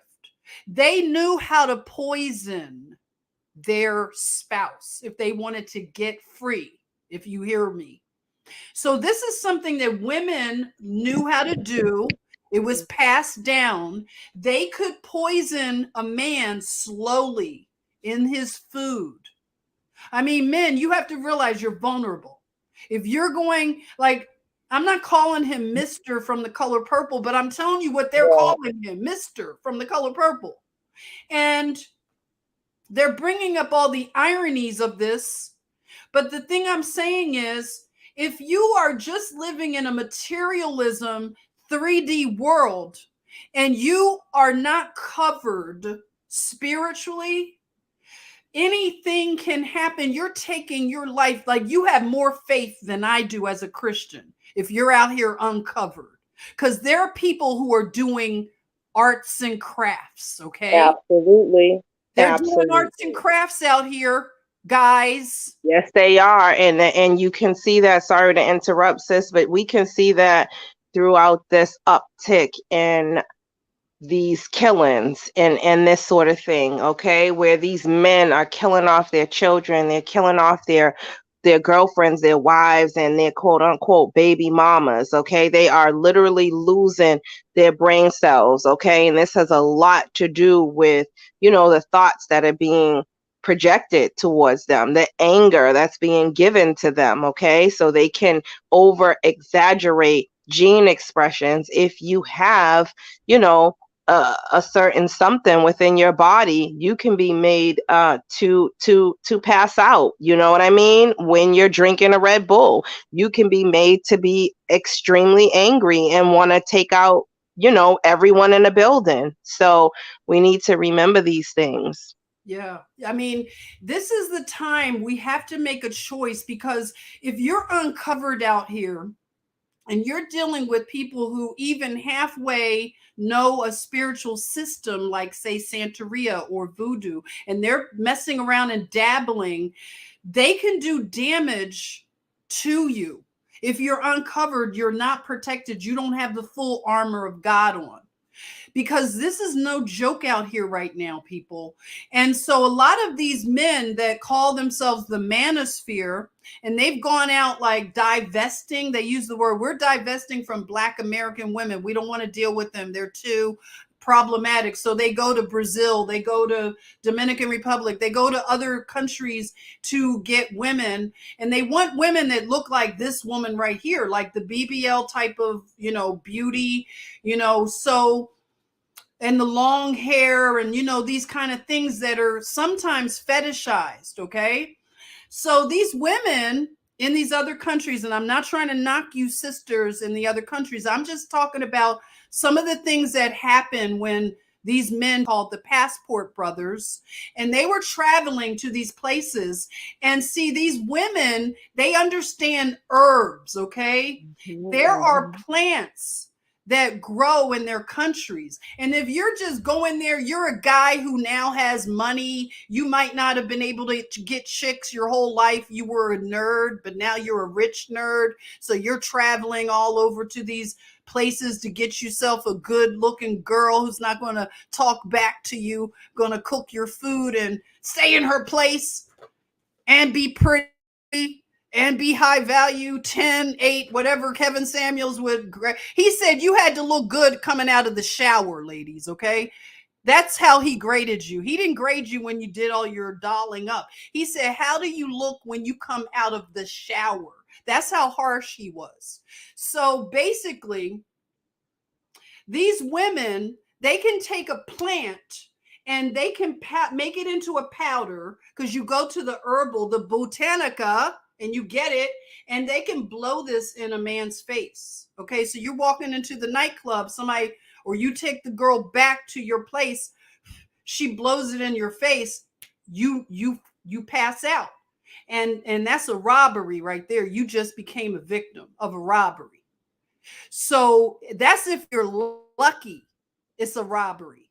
Now, I worked as a nurse down in St. Croix, and there was a Black man from Washington, D.C., who, I don't know what happened. He must have gotten mad at his wife. He flew down to St. Croix to, I don't know what he was planning to do, but he wound up naked, laying in a puddle of water and other things, naked, no passport, no wallet, nothing. What? He was brought to the hospital. He didn't even know who he was. Okay. We had to figure it out. Like, nurses are sometimes like Nancy Drew. We got to figure out mysteries like, who is this guy? Because he's not from the island here. We somehow got him to start talking a little bit more. And this man had taken up with some woman who took her whole family, basically, and she introduced her whole family to him. He was buying her family like refrigerators, because he had money. Okay, he was shopping. She was bringing her cousins and everybody. They were using his credit cards, going shopping and doing things. This man was drugged out of his mind. Okay, he didn't know what planet he was on. When we got in touch with his wife, wow, she was so worried. You can't even imagine. He was missing for like at least a week or so. And we had to, I mean, this was horrible, everybody. And these men don't realize you have to be protected. Your money is not going to protect you. You got to know about the spiritual war going on, and you have to fight in the spirit world. Okay.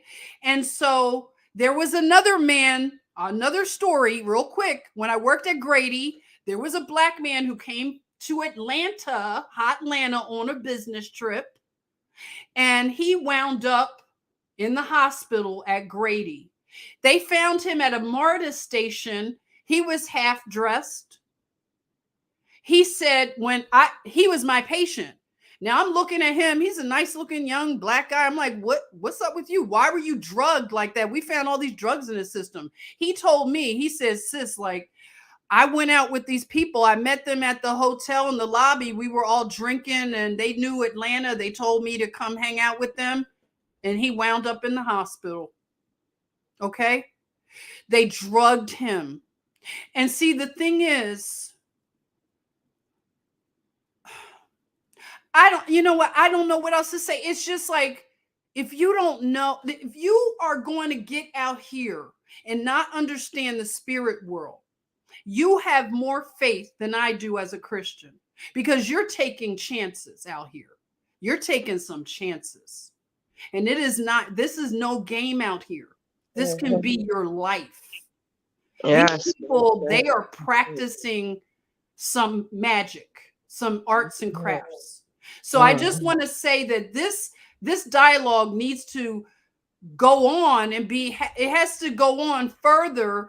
But I just wanted to share that I'm picking up, in terms of this death, that instead of a lot of people fighting each other online, this is a time to reflect and to have repentance.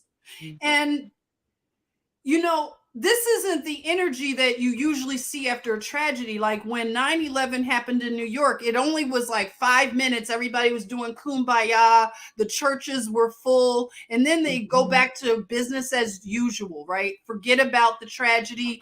Because you know what it is? They do this thing to, like, we're going to dig our heels in and we're going to build back better. We're going to, like, create a better thing. Like, a lot of men are saying they want a new person to step into the heels, the shoes of Kevin Samuels, right? And it's like, no, how about we take a time to reflect? How about we take a time to fast and pray? Because the gender war cannot continue to go on. Absolutely. It cannot. If you guys are not, sorry, sis, if they're not disintegrating in front of our eyes, they're killing them off. I mean, look at what a respectable young man, young Pharaoh used to be. Look at what Nature Boy has turned himself into. And look at this with Kevin Samuels. Like, repentance needs to be had. Prayer needs to be had. We are up against some really dark forces. And we can't just, not to say that I have disbelief, but what I'm saying is that we can't just solely depend on a military to guard our spiritual well-being. We can't. Yeah. You have to have, exactly, Karen, that spiritual armor. It's not a joke, everybody. And I would just invite you all to look into it. If you're not believing it, if you think this is not real, I'm telling you, you have to have a lot of faith to not have any covering out here. And, you know, in light of this death, and, like, you know, what I'm hoping to happen is this repentance and this putting down of the weapons. We know how to hurt each other. We know how to tear each other down. And this is not sustainable, because this is like a sub-war of a culture war that can turn into a civil war. And, you know, this is a cruel world, you know, and it's like,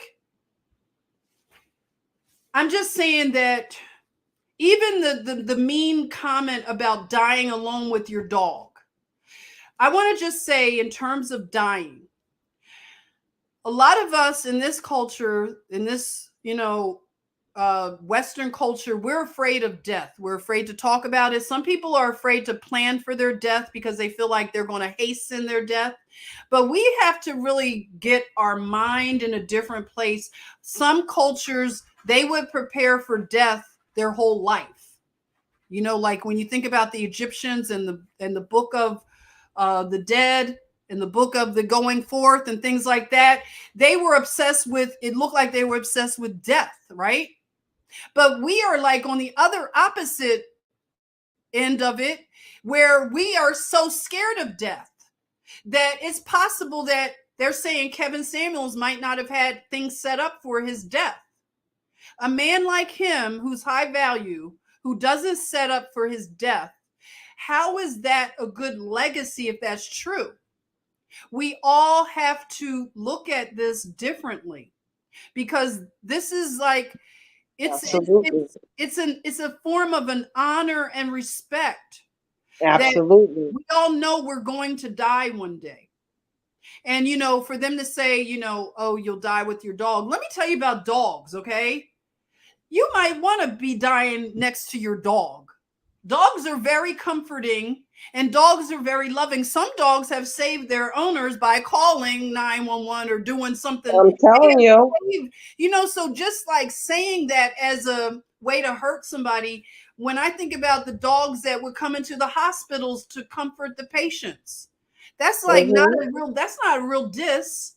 But for people that want to talk about people dying alone and this kind of stuff, this is an appointment. This is like a table for one. When we go on and go through that passage out of this dimension, that is a solitary, as I said earlier this week, it's a solitary journey. Right. We came here, it was a solitary journey. Even if you were a twin, you had to come through that canal, that portal, one at a time. That's right. Okay. That's right, sis. So that is nothing to throw into someone's face. You know, so I just wanted to say that as we go forward and, you know, more things are unfolding, I just hope that we can have a reconnection. The genders can reconnect, at least to talk about the pain that has been inflicted on both sides. Right. You know, and repatriation is something that comes to me a lot, is repatriation.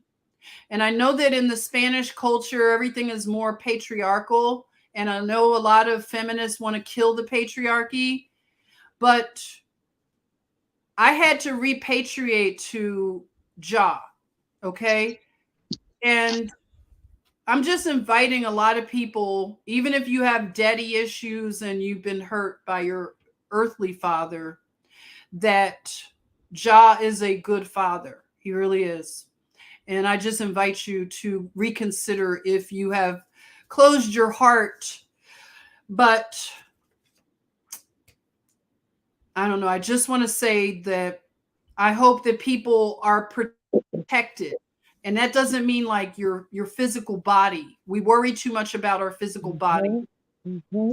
Your soul. I want you to consider protection for your soul going forward. Absolutely. Because one of the narratives that was spent with Kevin Samuels was, I know that I heard a recording of the nurse, if she is a nurse, threatening to leave him there by himself. You know, it was like, you know, you better hurry up and get here because I'm going to leave.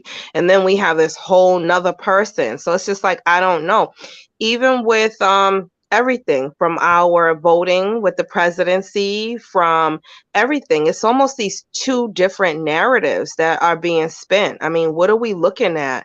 You know, and that's why we just need to keep our spirits high and make sure that we pray for the discernment, because something really crazy is going on with these demonic realms and everything. And I just wanted to say, because I do have to get to work, but I wanted to say also something that you can do with yourself or your loved ones. It's nothing that's like eerie or that would like affect you spiritually, but it's a really cool exercise actually. And this exercise, you saw a lot of people doing it in the beginning of the Mandela Effect, where you would say, or you could play this recording and it would say, some people would hear the words Yanny, and some people would hear the words Laurel, which is really fascinating because it tells you about the frequency that your ears are on and what you're hearing, what megahertz that you're actually vibrating to is all it does. So, I mean, you could be sitting together with your friend or your wife, your husband, whatever, and you say, you know, you play this recording, you can get it right off of YouTube, and are you hearing Yanny? And you'll hear someone say, no, I'm hearing Laurel. And if you think about it, these two words don't sound anything alike. So that's a good way to figure out what frequency that you're vibrating because you're actually sharing a constant space with someone who hears and sees things totally different from you. So that's a good exercise for you to do, to see how people actually interpret things really, really different. I mean, like, I even hear that Kevin Samuels was one of the people that wore like the "I got inoculated" pens, and he was like a really big advocate for that. So did his passing have something to do with that? I don't know. But what I'm saying is that some people did fear this pandemic, and some of us had no fear at all. So it's really it's a strange time that we're in, but God didn't get us this far to let us go and make us figure it out on his own. And I know that when time passes, sometimes we just kind of just want to see the end. But remember, guys, we got to continue to pray for the right ending, because we can get an end, but we don't want the end that we don't deserve, okay, as a people, as humanity, okay? And we can definitely rid them out. I mean, it was already written, but I think it's a matter of how quick we can bring this nightmare to an end with constant prayer. There you go. So I want to thank you all for joining us. Thank you so much, sis. Thank you for this time. This was a long one, but I think it's important. We had a lot. We could have shared a lot more, but we're gonna bring more to the table and watch things as they unfold. But I just want to impress upon you again that the Lord Jesus Christ, his yoke is light. It really is. His burden is light. He doesn't require you to set up altars and bring cakes and do all these rituals. And he just says, come as you are. And I want you to consider it. Okay. Just consider it. I am hiding within the strong tower of the Lord right now. Mm-hmm. I do not fear the future. And I pray that for you all. And I want to thank you for just hanging on this amount of time. And we're going to come back and hang out with you more. But, just bless you all and bless us all. I pray that we will repatriate back to Jah, our Father. And he will protect us. Nothing will come near our tent. Okay. We hide within Jesus Christ, Jah, Yahweh. Okay. Abba, absolutely. Father. He is Abba, Father. So cry out to him, because I'm going to tell you, like everybody, used to say, if you're in a plane and you have turbulence, real bad turbulence, there's only one name I've ever heard on a plane when I was in some type of dangerous situation. I've been in a few. Okay. I've had a few crazy things on planes, but guess what? I only hear people scream, Jesus Christ. Okay. When that plane is doing its thing, that's the only name I hear people cry out. I've been a nurse for over 30 years. When people are in pain, the only name I hear them crying out is Jesus Christ. That must be for a reason, decoders, okay? I don't hear them calling on any other God, okay? That's right. So consider, why is it that name has so much power, okay? Use it. You're welcome to use the powerful name, okay? So I love you.